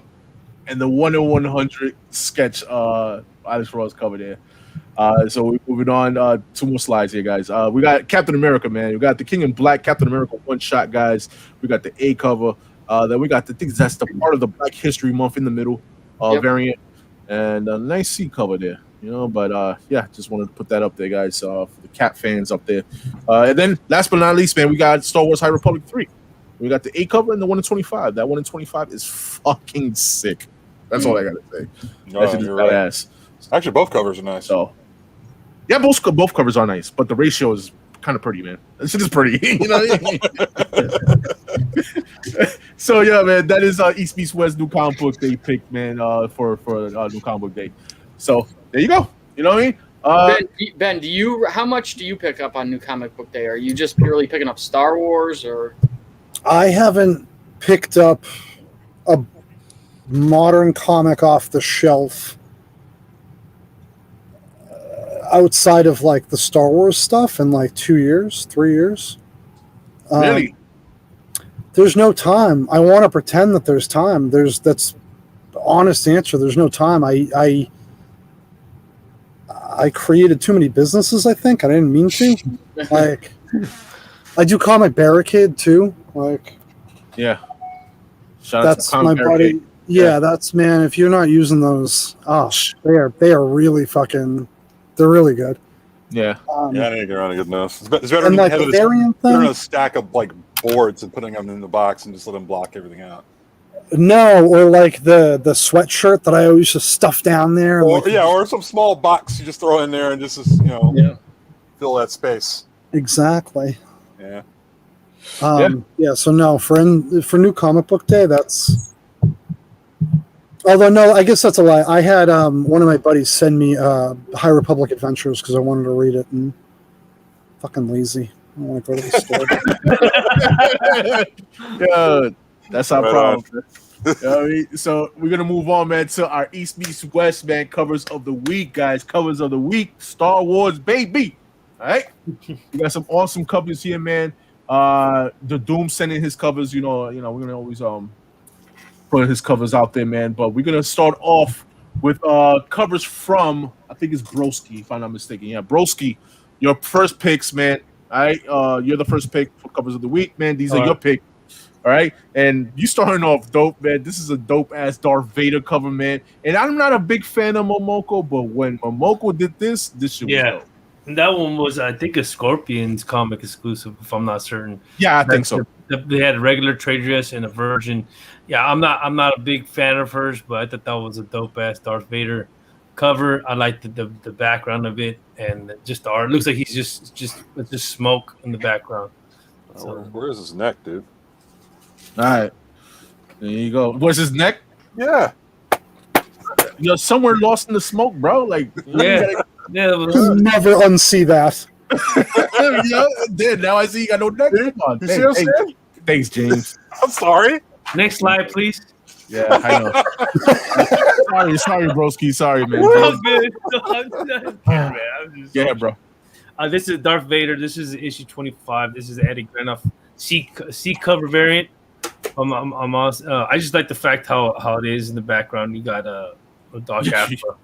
That shit is sick, bro. So I think you got his fucking cape just straight. It's a windy ass day. Yeah. I didn't put a last sale for this, man, because this is still affordable. You can get it for cheap. It's not expensive. I try to kind of balance out the price point. This is not a Josh Grav book, you know what I mean? So wait, why not? Why not? Because of the price. Because of the price. I can get that shit tomorrow. This is it right here, broski. That one I picked up because I like Stephanie Hans's art. I never really read Star Wars. I don't really. But this book I did read, High Republic. I picked the regular cover and the two Stephanie Hans covers for the PC. I do like the way she did that artwork, and I'm enjoying reading it right now. And I don't, like I said again, the guys got me intrigued. So yeah, those are my picks. Yeah, no doubt, man. Those are broski's pick, man. Great picks there. And real quick, man, before we move on, man, I want to show the Doom's pick, man.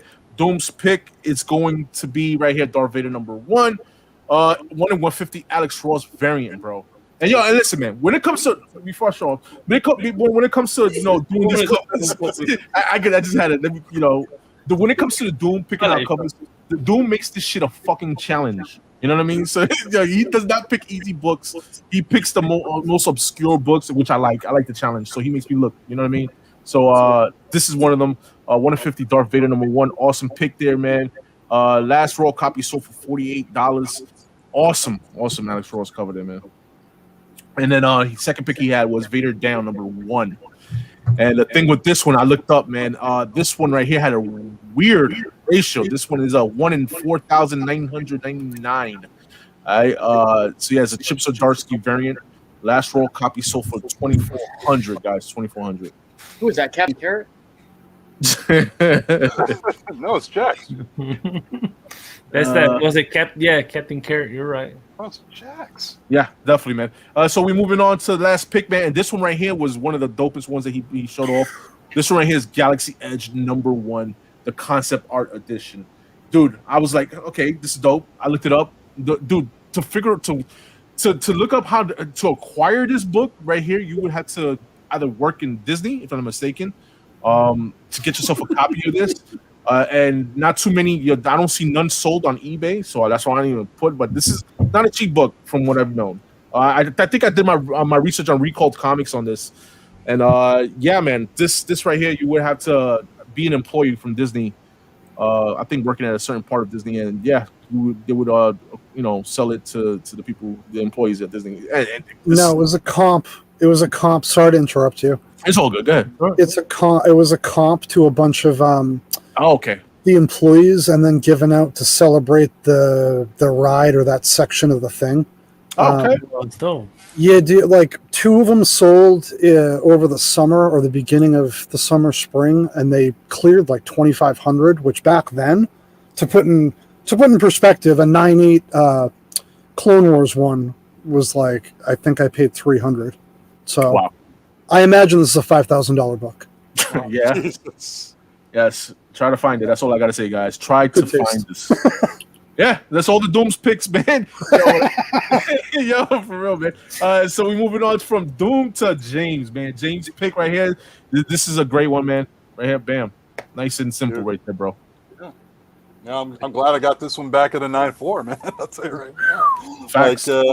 Like before, I had this at an 8.5, and I sold this thing like at $80, like about over a year ago, and now it's like I'm just glad to have something like that. It's also one of my favorite covers, man. It's like, even though it's kind of got the green Darth Vader in the background, but it's still just like it's like one of my top Bronze Age comic books. Mm-hmm. You know, like as far as something that just stands out, and I just love it, man. Yeah, dope pick, man. Next we have is Darth Vader #3, first appearance of Dr. Afro. Don't worry, I do the same thing, Mike. Because I was saying like Dr. Afro #3. I'm like, oh wait, it's Darth Vader #3. Yeah, my bad. Yeah. No, yeah. Like, well, this one is definitely like for an underrated artist like Salvador LaRocca. You know, I mean, he doesn't get much love, but especially you see covers like this, and you just see how badass he is of an artist. Like, yeah, the stuff he's done on like Darth Vader, X-Men. And then a cover like this just stands out, man. 1 in 25 retailer incentive. Yeah, definitely, man. And that's a fucking typo, bro. It's Doctor, not Doctor Afro. Doctor. I didn't even see that. Yo, dude, doing these fucking layouts is not easy, bro. That's all I gotta say, man.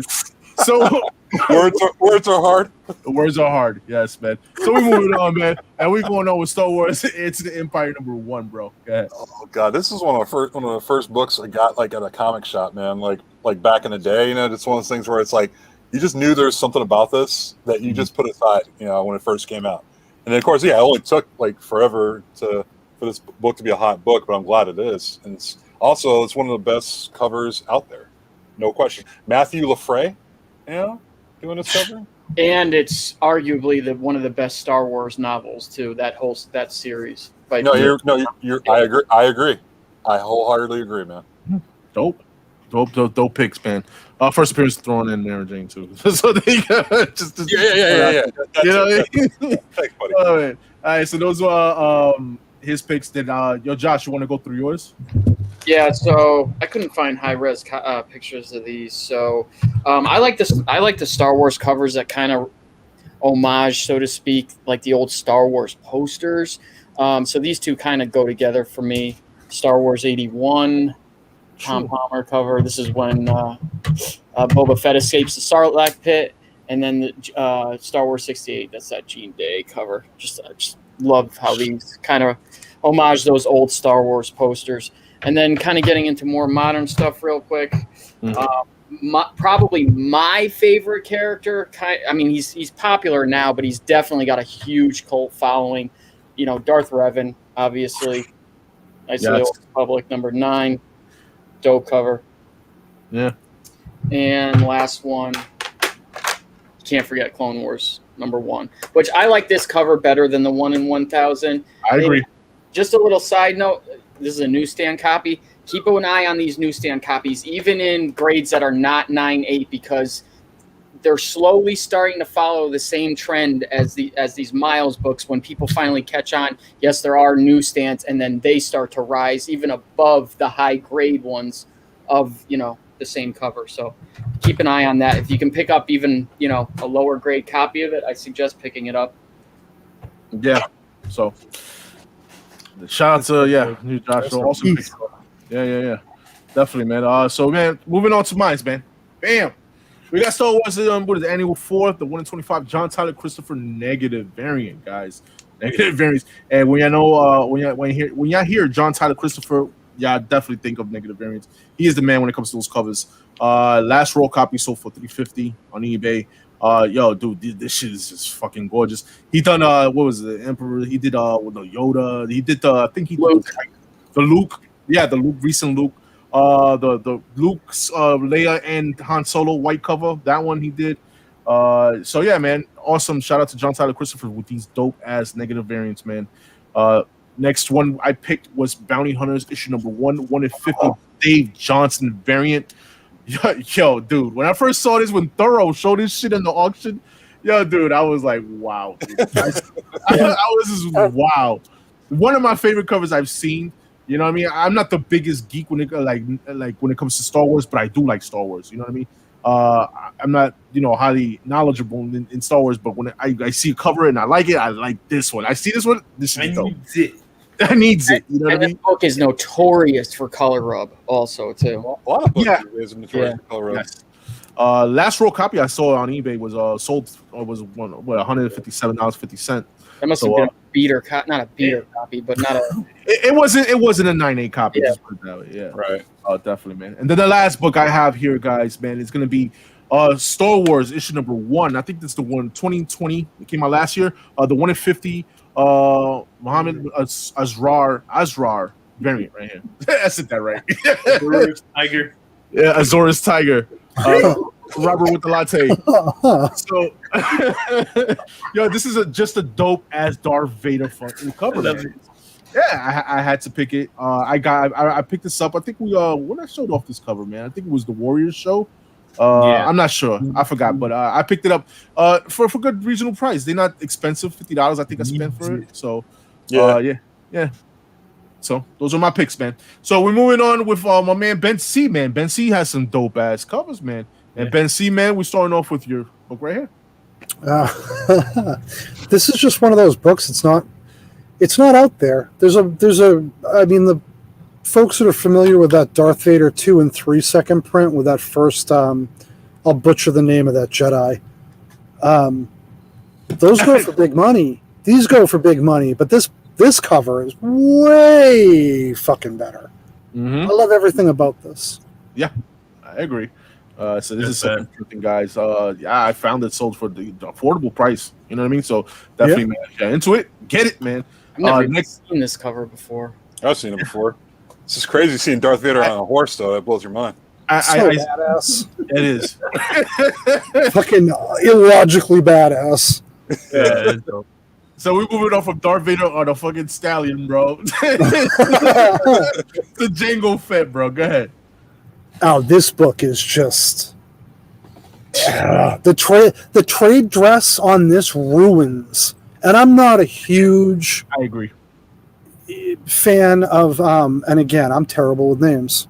Thank you. I'm just not a huge fan. Like, it's what it is, like, except this. Holy crap. But you need to get rid of that Django and that fucking newsstand bar. I know it's like a newsstand, you know what I mean? The fucking bar there. Yeah. You know that painting's bringing something to you, but such a good cover. Yeah, it's just a nice piece to have, like as a poster in your house or something. Definitely. Yeah. So yeah. There you go, man. Age of Republic, Django Fett #1, and Yuckly variant. Last roll copy, so for $20. Affordable, bro. Last one, and this is what I call the Bang Bang variant. Right? This is the Bang Bang book. So Ben, take it away. There you go, man. Just fucking, I know it's like a hot button subject, but man, do I like this. It came out nice. Yes, I did. I was worried that we were going to end up getting. Is it Marcion Rowe? Yeah. Is that the name of the new villain? I was worried we were going to get the new villain where Thrawn's head is, and then it would just be basically a copy of Air, which is not how this cover would have worked. Mm-hmm. Clone Wars, we had to homage, like Paolo knocked it out of the park by keeping it the same and making it work because of the detail he put in. What he did here is out of bounds. I don't even understand. My partner was worried. He's like, I don't know if people are going to be able to tell. I'm like, fuck that. Look at the cover. Yeah. Who cares? Fucking, So, yeah, man. That's self-promotion, but we already sold out, so. Yo, dude, the exclusive y'all did for High Republic #1 was dope. This is getting better and better. Just put it that way, Ben. So keep doing your thing out there, man, with this. All right. Thank you. Hey, that's what you gotta say, man. So yeah, those were our covers of the week, man. For Star Wars, man, dedicated to Ben, man. So he's our guest, and it was awesome, man. It was awesome looking through these books and finding like Doom's books, his obscure books. Those books that you showed, or everybody here in the panel showed off. Everyone had heat, for what it's worth. Everyone brought it to the table. We didn't all bring it in 9/8 slabs, but... well, hang on. Let me find one. No. Definitely, guys, man. But, yeah, man, we're winding down a little bit, but we're going to do our last segment before we get to the giveaway, guys. We're going to do the FOC of the week from my man Josh. Josh puts up, there's plenty of books on previews. We're not going to go through the fucking whole thing. My man Josh sends me a nice little list. He sends me a nice little list of what books to look out for FOC for cutoff. DC's usually tonight. Marvel and Independent is tomorrow, guys. So this is something to pay attention to. So if y'all really want these books, go through your previous books. Call your LCS tomorrow. Hit them up with the code. Let them know what you want. They'll pre-order for you, and just so you can reserve your books. Just to put it out there. You know what I mean, guys? So we don't want anybody to miss out a chance in a book that y'all reading and don't know that what's coming out next. You know what I mean? All right, so we're gonna do Josh's FOC of the week, man. All right, so we're gonna go off, man. Start off with right here, crossover #1, second print. Crossover #3, second print. Been reading. I only read issue 2, issue 1 and 2. I have not been catching up on this. Yeah, I'm up to issue. Wait, what was the last one that came out? 4 just came out, right? Yeah, so I haven't read 4 yet. I'm just gonna pick up the rest just to kind of finish it out. I'm not totally in love with this story at all. Yeah, me neither. It was kind of a letdown because of what was gonna happen to this. So it was supposed to be supposedly like a big event in Image, but it didn't happen, or it was a letdown. Yeah. So we're moving on to the hottest book right now. One of the hottest books, I should say, in the indie market right now is going to be Department of Truth, man. We have a sick ass #1 4th print, man, black and white, gray and white, whatever you want to call it. Also, second print of issue #4 and second printing of issue #5 there, man. So, dude, I already put the 4th printing of #1 on my pull list. You know what I mean? Go ahead. Yeah. You obviously, if you haven't had a chance to read this or pick this up, obviously pick it up. For people who are speccing on, the 4th printing, if you're looking to flip or whatever, I would say just be cautious. I have a feeling this is going to be a higher print run than the 3rd print, only because obviously the news that was, just released last week or 2 weeks ago now, that this has been picked up. I watched 100 issues or 100 copies of issue #1, the 1st printing, get sold at a show today to one person. What? Yeah. Damn. Yep. That's crazy. Oh God. Oh my God. So we're moving on from Department of Truth, man, to Haha, man. Haha, issue 2 and 3. Issue 2 is getting the second printing. Haha, issue 3 is in the middle. That's the A cover, B cover right there. Nice little poster, kind of like carnival type circus cover there. So yeah, shout out to the broski. He reads Ice Cream Man. He's into these horror stuff. And I dig Haha #1, second printing number, like that cover was dope with the clown face on it. Now I'm digging this one too, kind of like a matching set. Yeah, so I'm digging it. So we're moving on from Haha to some more indie stuff, and it's gonna be Scumbag #6. Yo, guys, man, before I move on to the Turtle, if you haven't, well, I haven't read past issue 3 of Scumbag. Scumbag is a crazy ass read, bro. Yo, I recommend reading the first couple of issues. I have to keep on reading. There's so many books to read, but Scumbag is a crazy book. It's just about a motherfucker who don't care no more. He's like kind of like the superhero, basically. You know what I mean? So he's a motherfucker, alcoholic / drug addict. You know what I mean? And yeah, it's a trip. Rick Remender's a fantastic writer. So yeah, I agree with you. I recommend it, man. So recommend Remender, brother. And to finish off to conclude the fourth set of the TMNT Best of Michelangelo, they came out with Leonardo, Donatello, and Raphael. This is the last one that was left. Yes. Michelangelo, unless they're gonna do it. They can't do it. Jenna she's character. Yeah. So definitely pick those up, man. I am moving on from there. We go into DC, and this is other history of the DC universe. We got the Mastraccio A cover. Marco Mastraccio was killing it with the covers. Yeah. That A cover is dope. Facts, city facts, yes, and then the B cover there, guys. Then from there, we're moving on to Action Comics and Batman Superman. Action Comics 1029. Shit is hard to say because no comics is up to 1,000. And then Batman Superman issue 16. Nice A and B covers for both of them. From there, we are moving to Detective Comics 1034. Dope ass covers there, man. A cover sick. The Libra Mayho B cover right next to his dope. And then we got Teen Titans Academy issue #1 and the B cover number for that. So I think those are nice. I was liking the Teen Titans in Future State, so I'm gonna stick with the Teen Titans Academy. And just on these two books, so this detective is where the Damian story gets picked up on from Batman. Okay. And with Teen Titans Academy, the description is somebody is going to now be taking on the character of Red X, like they will become the new Red X. Okay, all right.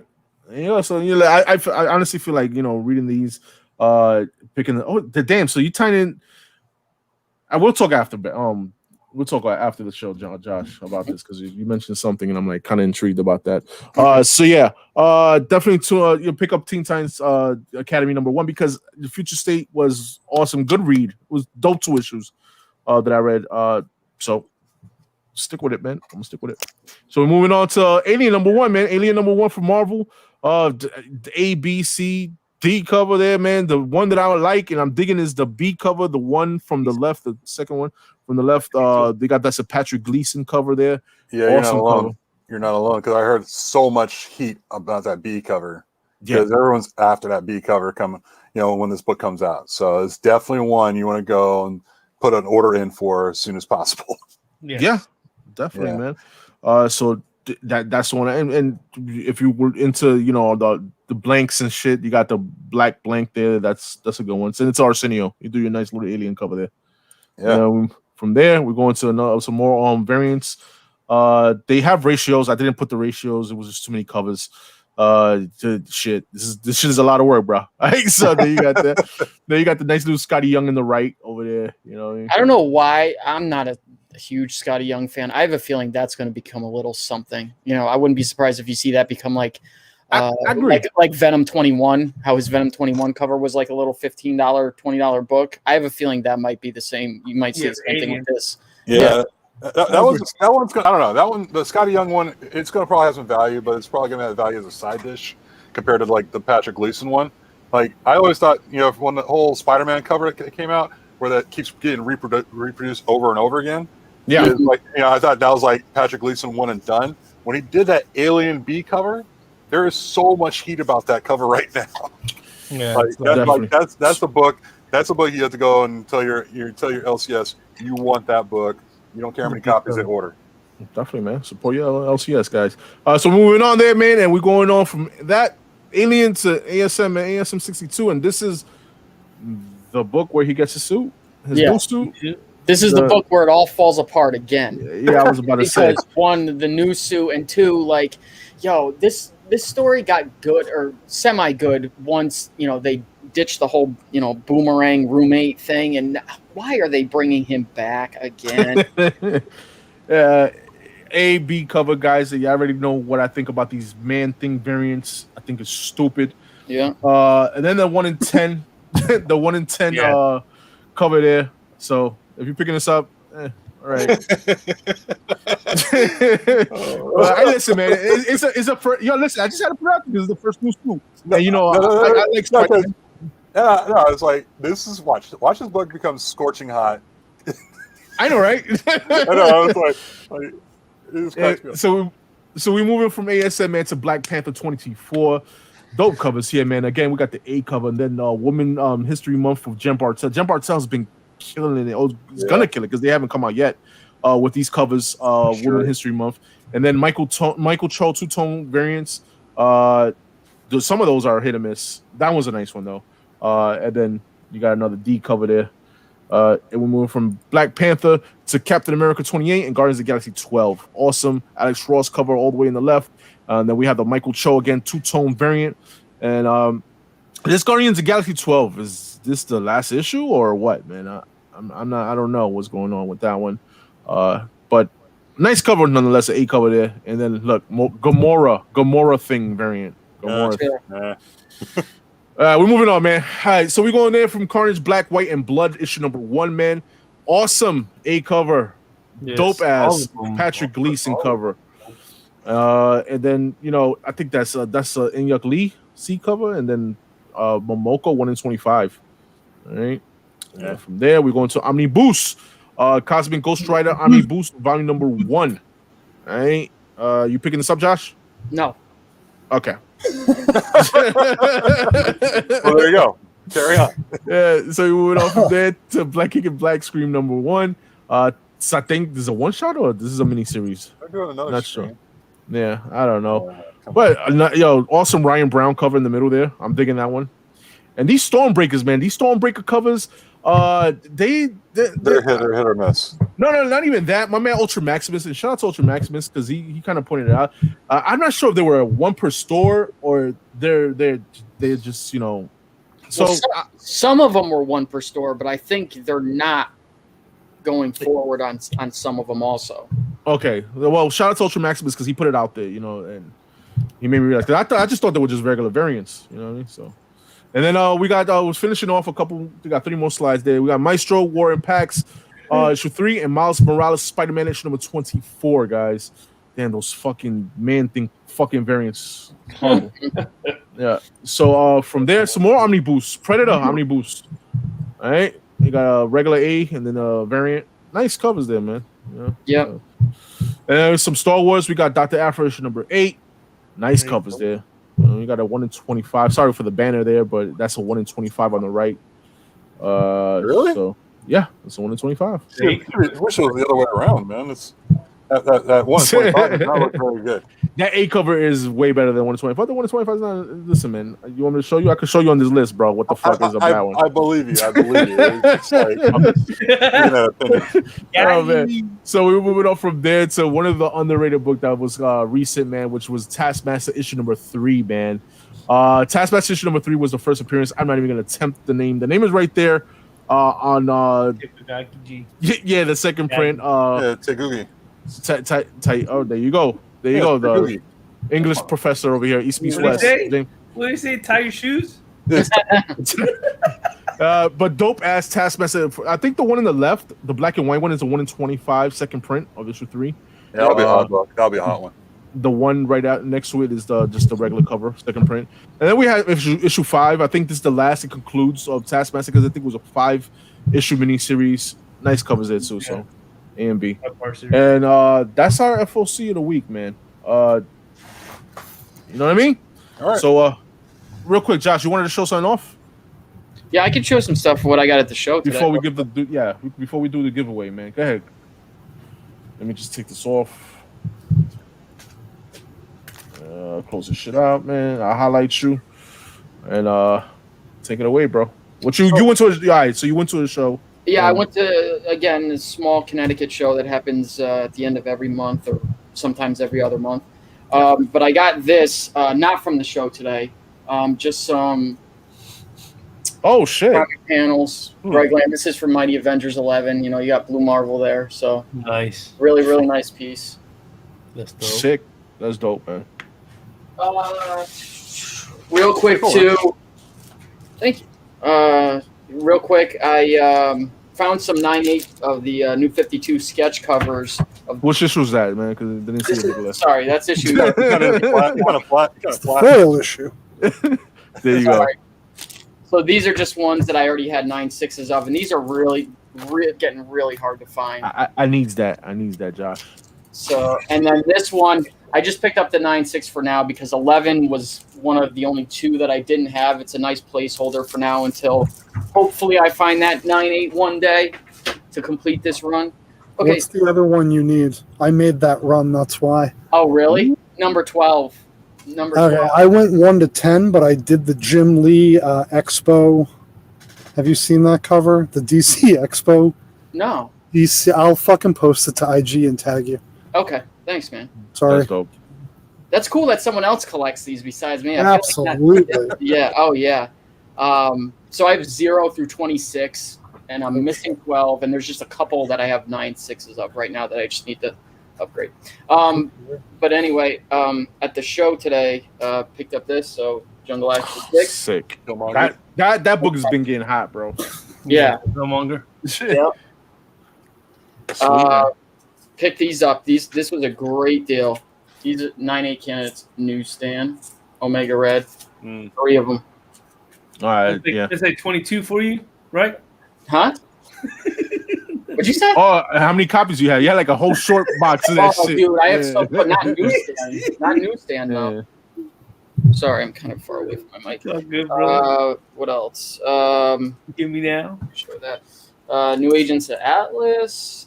Not a real big spec guy, but some of these just couldn't walk away from. This I couldn't believe was there, and I was just telling Nick because he was looking for one. I'm like, don't pick this book up because I don't see the longevity in it. I really don't.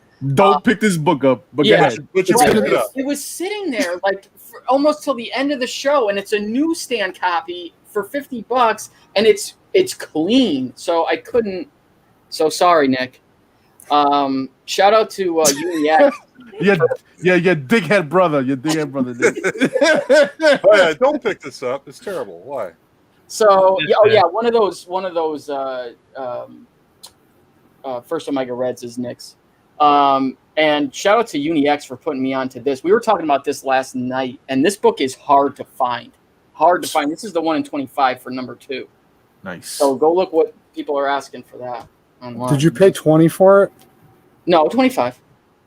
You ain't haggle, bro? Come on, man. Well, it's an auto assume to me. I guess that's an interesting question for people that do shows.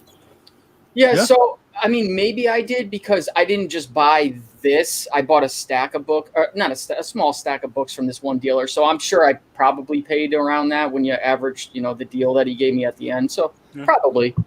I'm not the biggest haggler in the world. Really, really nice copy. ASM 67. Nice. Trying to complete that 1 through 100 run in 8.0s or above. This is crazy high grade. Strange Tales 70. Second cover. Yeah. Brother Voodoo. Here you go, Gomez. This is for you. Thank you, sir. No, not for you, but just showing you, bro. Just showing you. Thank you, sir. Okay, so this was next time. The same guy that had a very small table. This is the guy that had the Omega Reds, Spider-Man. Oh, nice. But again, I very love that cover. book, newsstand copy, 9/8, last 9/8. Believe it or not, sold on eBay for $420. If you can believe that one. This book I had never seen, Mike. I don't know if you've seen this. I've never seen this book before. I have not seen that book before. Is that a Tony Daniel cover? No, it's not. Yeah, yes, it is. It is. It says there on the bottom. But this is a variant for 6. I've never seen that. Let me see what that cover. It's Tony Daniel. Just send it to me. Let me see. I'll look at it. Oh, okay. Okay. Say my spawn first. This is the second print. New Agents of Atlas. Yes. Those are dope, man. Shout out to That's in Hugh Lee. What? huh? The artist? No, now I forgot I left my train of thought. Emerald Knight, Chris. I was hanging with him at the show for a little while. Really cool dude. Captain Marvel 8 second printing. That's first star, and I've never seen the third printing in person before. The red cover. The red. Yeah, it's the red. Yeah, there was two at the show today. And Are they expensive now? yeah, actually, I think 9/8s are kind of up there. I mean, raw copies are going like 40, 50, but these were just a little too. It's like what? I have like 40 of them in a stack because when second and third prints came out back then, you grabbed them. It's like the Agent of Atlas book. I bought a 9/8 for $60 last summer. I dug it out. I have like stack of raws, but like I learned from listening to you guys. Everyone's like, "Oh," I'm like, "No, this is how I learn prices." Yeah. And that red cover is beautiful too. It is a beautiful. Yeah, dude, that's better than me. I found 3 copies in a dollar bin like a couple months ago. Hey, but were you able to take them though, or the LCS haggled you? Let me tell you one thing quick, and then I'll stop interrupting Josh. Honest to God, I was talking to my daughter about this. When she was like 8, we went to a show, and this fucking guy, Agents of Atlas, I pulled 2 of them out of his dollar box, and my daughter pulled like, I don't know, $100 fucking worth of books. Rings her out, lets me pay just fine. He looks at me, he goes, "Oh no." Takes one of them and puts it back, and then takes my $1. So, sorry, Josh. Keep going, brother. No, that's okay. That's crazy. A book that I'll pick up every time I see it, just because I love Mr. Negative. So Mr. Negative. So I've got a stack of these. Yeah, I like that. Yeah. This is a book I think people need to watch out for. Ultimates. This is the 1 in 25. Yeah, I got that. First time. Dodson. Yeah. Yep. Marvel and Monica Rambeau team up along with I forget who else. The variant for Captain Marvel 8. That was a hot book, yeah. A book that I've been looking for a little while, Batwing 20. So that's when he gets the suit, I believe. Mm-hmm. And then another one of these. I have a couple of these. I just picked it up just because of the price. He had the combo pack of this too. Did you get the combo? I didn't. 1 in 20. Okay. You know, I'm not the biggest spec guy, even though by that stack you wouldn't believe it. But, you know. Okay. But, yeah. Yo, real quick, man. Shout out to Rudy, man. Rudy, shout out to the East Meets West as per Joker. But main shout out to the recruit graduated from boot camp in any service, simplified. Jordan T, my son. Shout out to Jordan T, man. Congratulations, man. Congratulations, awesome. Jordan T. Yes. Yes. So, man, anybody else has something to show up? Because I have stuff, but I showed up for the Warriors tomorrow, man. You pass on me too, man. You pass on me too, man. How about the guests, man? I got a stack of books. I don't know if I should be showing shit or if, you know. Show that shit up, Ben. Yeah. What do you want to see? I got everything. Yeah, it's your job. ready? 2013. This is a 2013 San Diego Comic-Con exclusive. Wow. If you couldn't tell, I guess I shouldn't have fucking read that. I'm like, look at how much I know. So for those who aren't familiar, this is the guy who did Jedi Academy. And then for those who aren't familiar with that, Good Night, Darth Vader. Yeah. So this is his first work, and it's also the only appearance of Ewok Pilot. Okay. That's pretty It's cool. literally like it's I'll say silly because I don't know, man. He made 500 of them. He printed them himself, made 500 on this paper, and just That's the obscure type shit that I like, man. That shit is dope. That's dope. that's the shit that I like. Yeah, That's where I'm all right. We get the giveaway. Don't worry. Yes. Coming up next. These silly graphic novels that people are like, graphic novels. I'm like, yeah, this is the first appearance of Mother Talzin. Yep. It was $20 a month ago. I did a spotlight on CBSI. I think they move it like 100 now.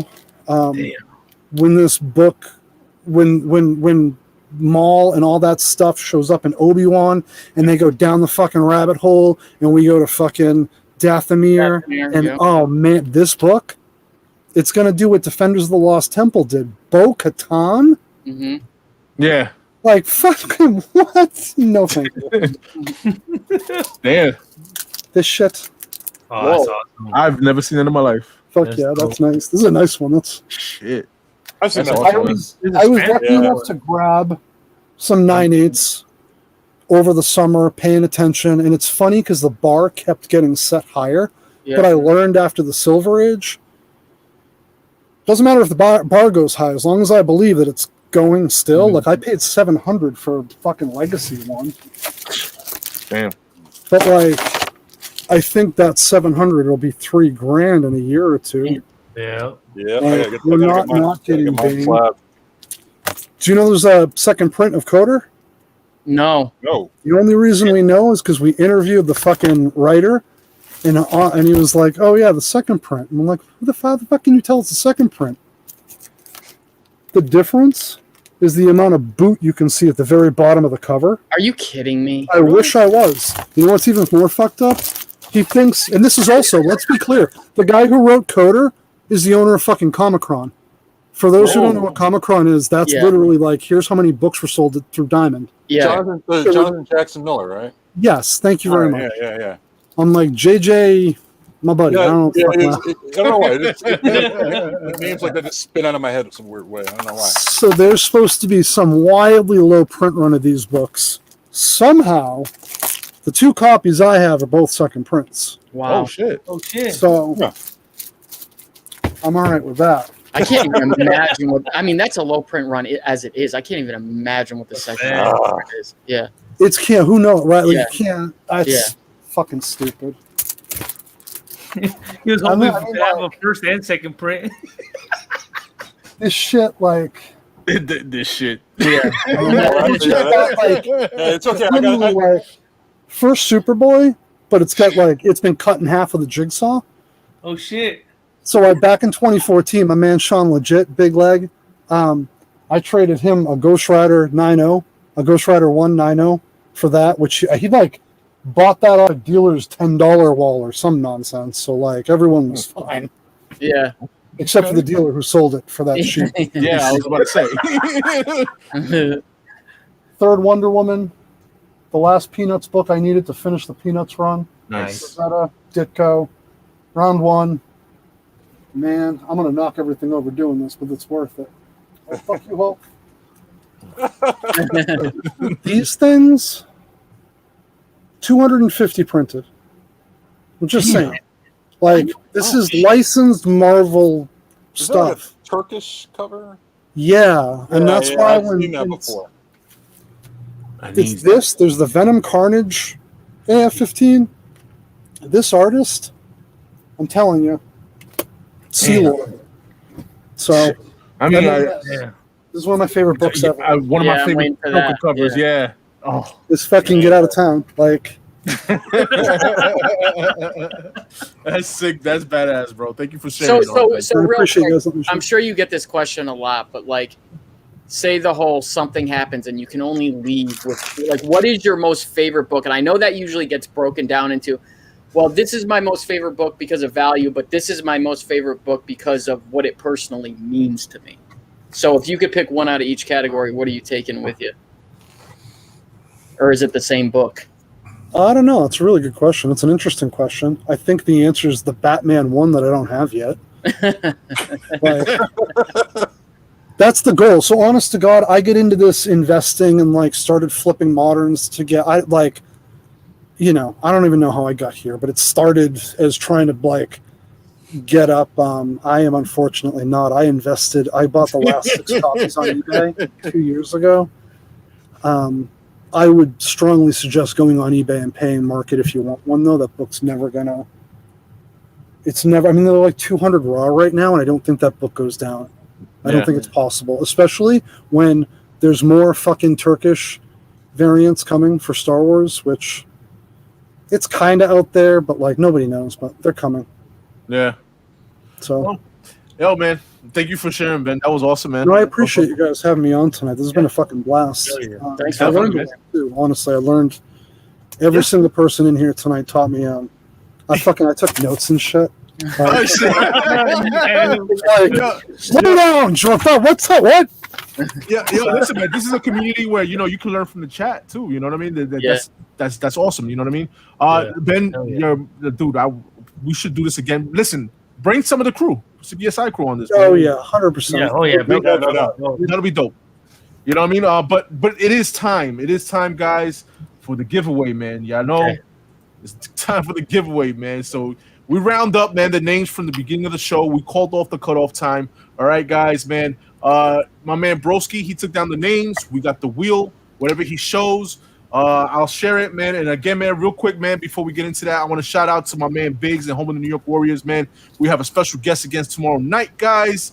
Founder and president of CBCS, guys, Steve Borock is going to be. I think it's like his sixth appearance in New York Warriors. He's, and he's going to have his camera on, so you're going to get to see him and interact with him. You know what I mean? So awesome.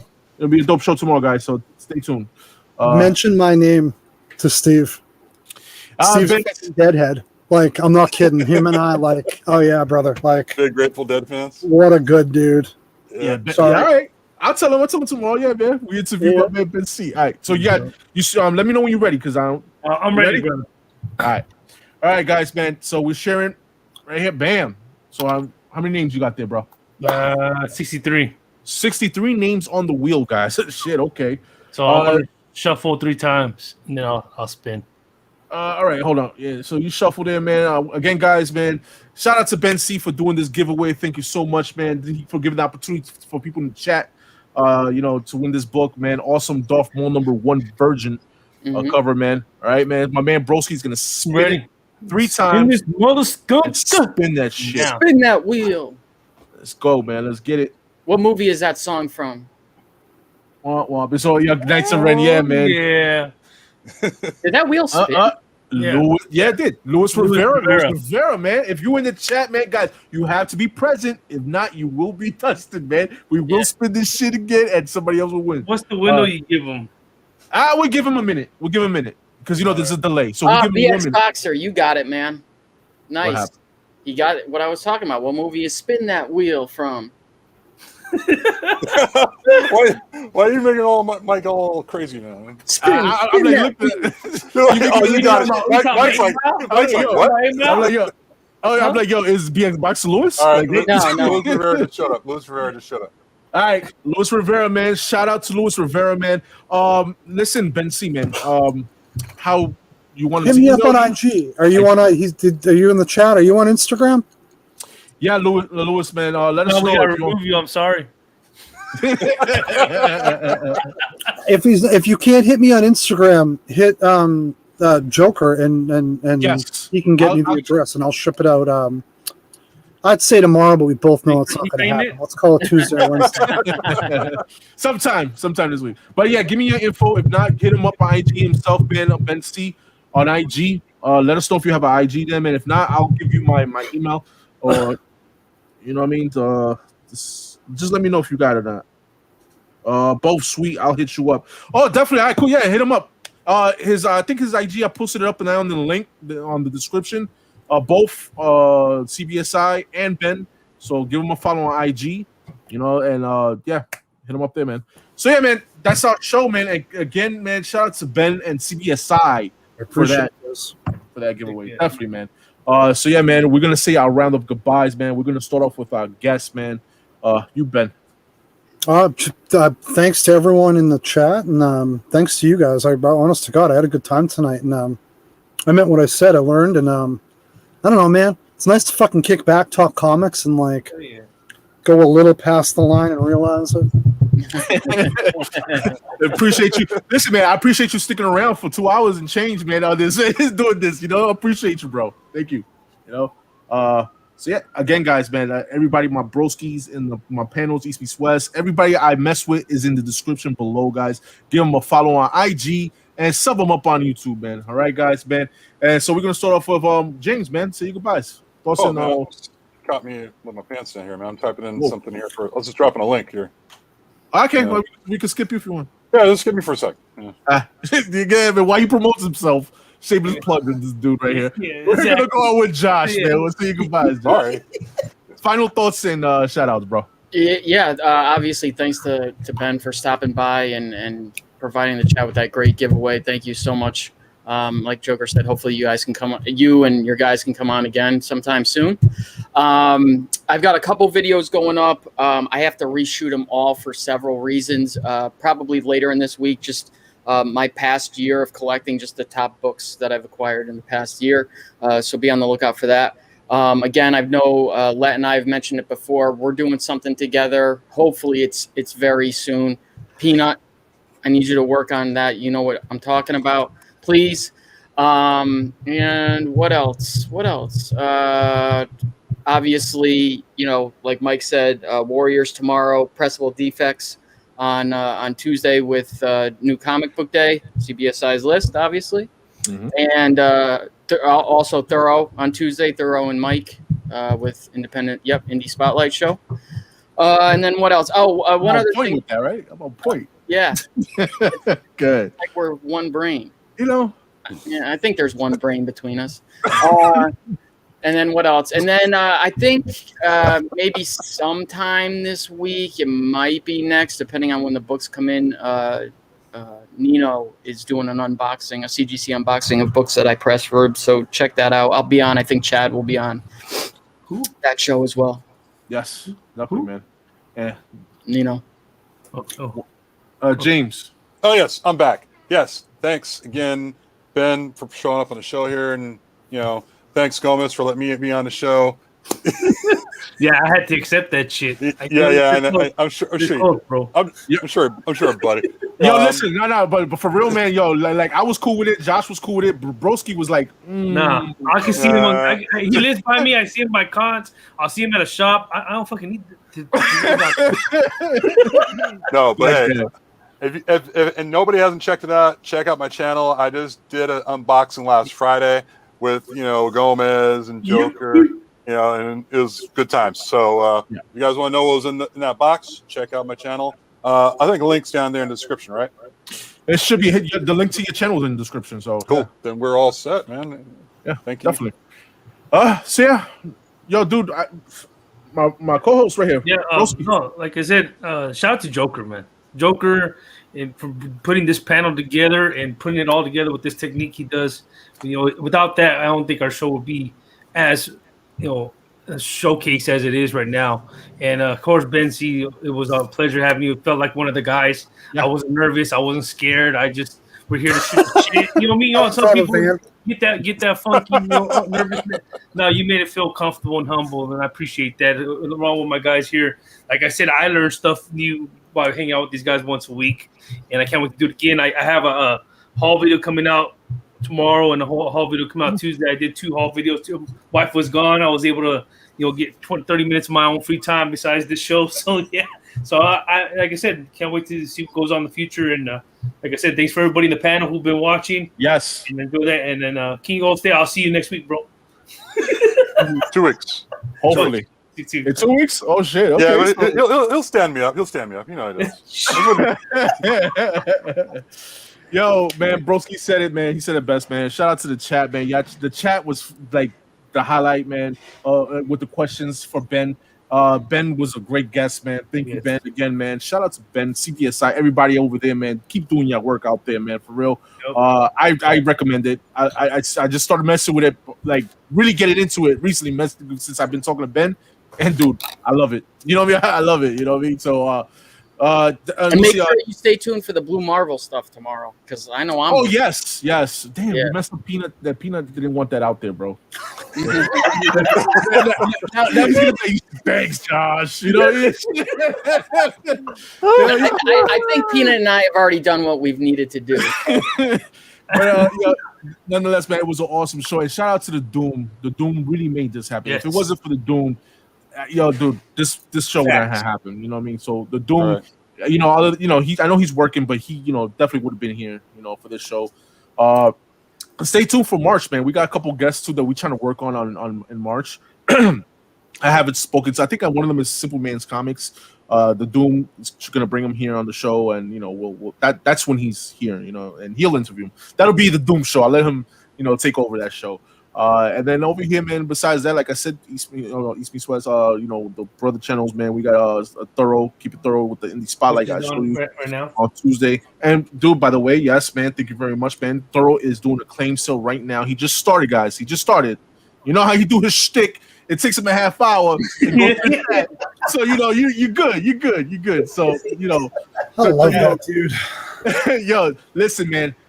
Tell Thoro, we sent y'all from East Meets West over there, man. Tell him that Ben and East Meets West sent y'all over there. Yep. Definitely, man. And besides that, man, like I said, check out Coffee and Comics. You already know Pressable Defects. If you can stick around right after this, Ben, for like a couple minutes, and oh yeah, I know the gig.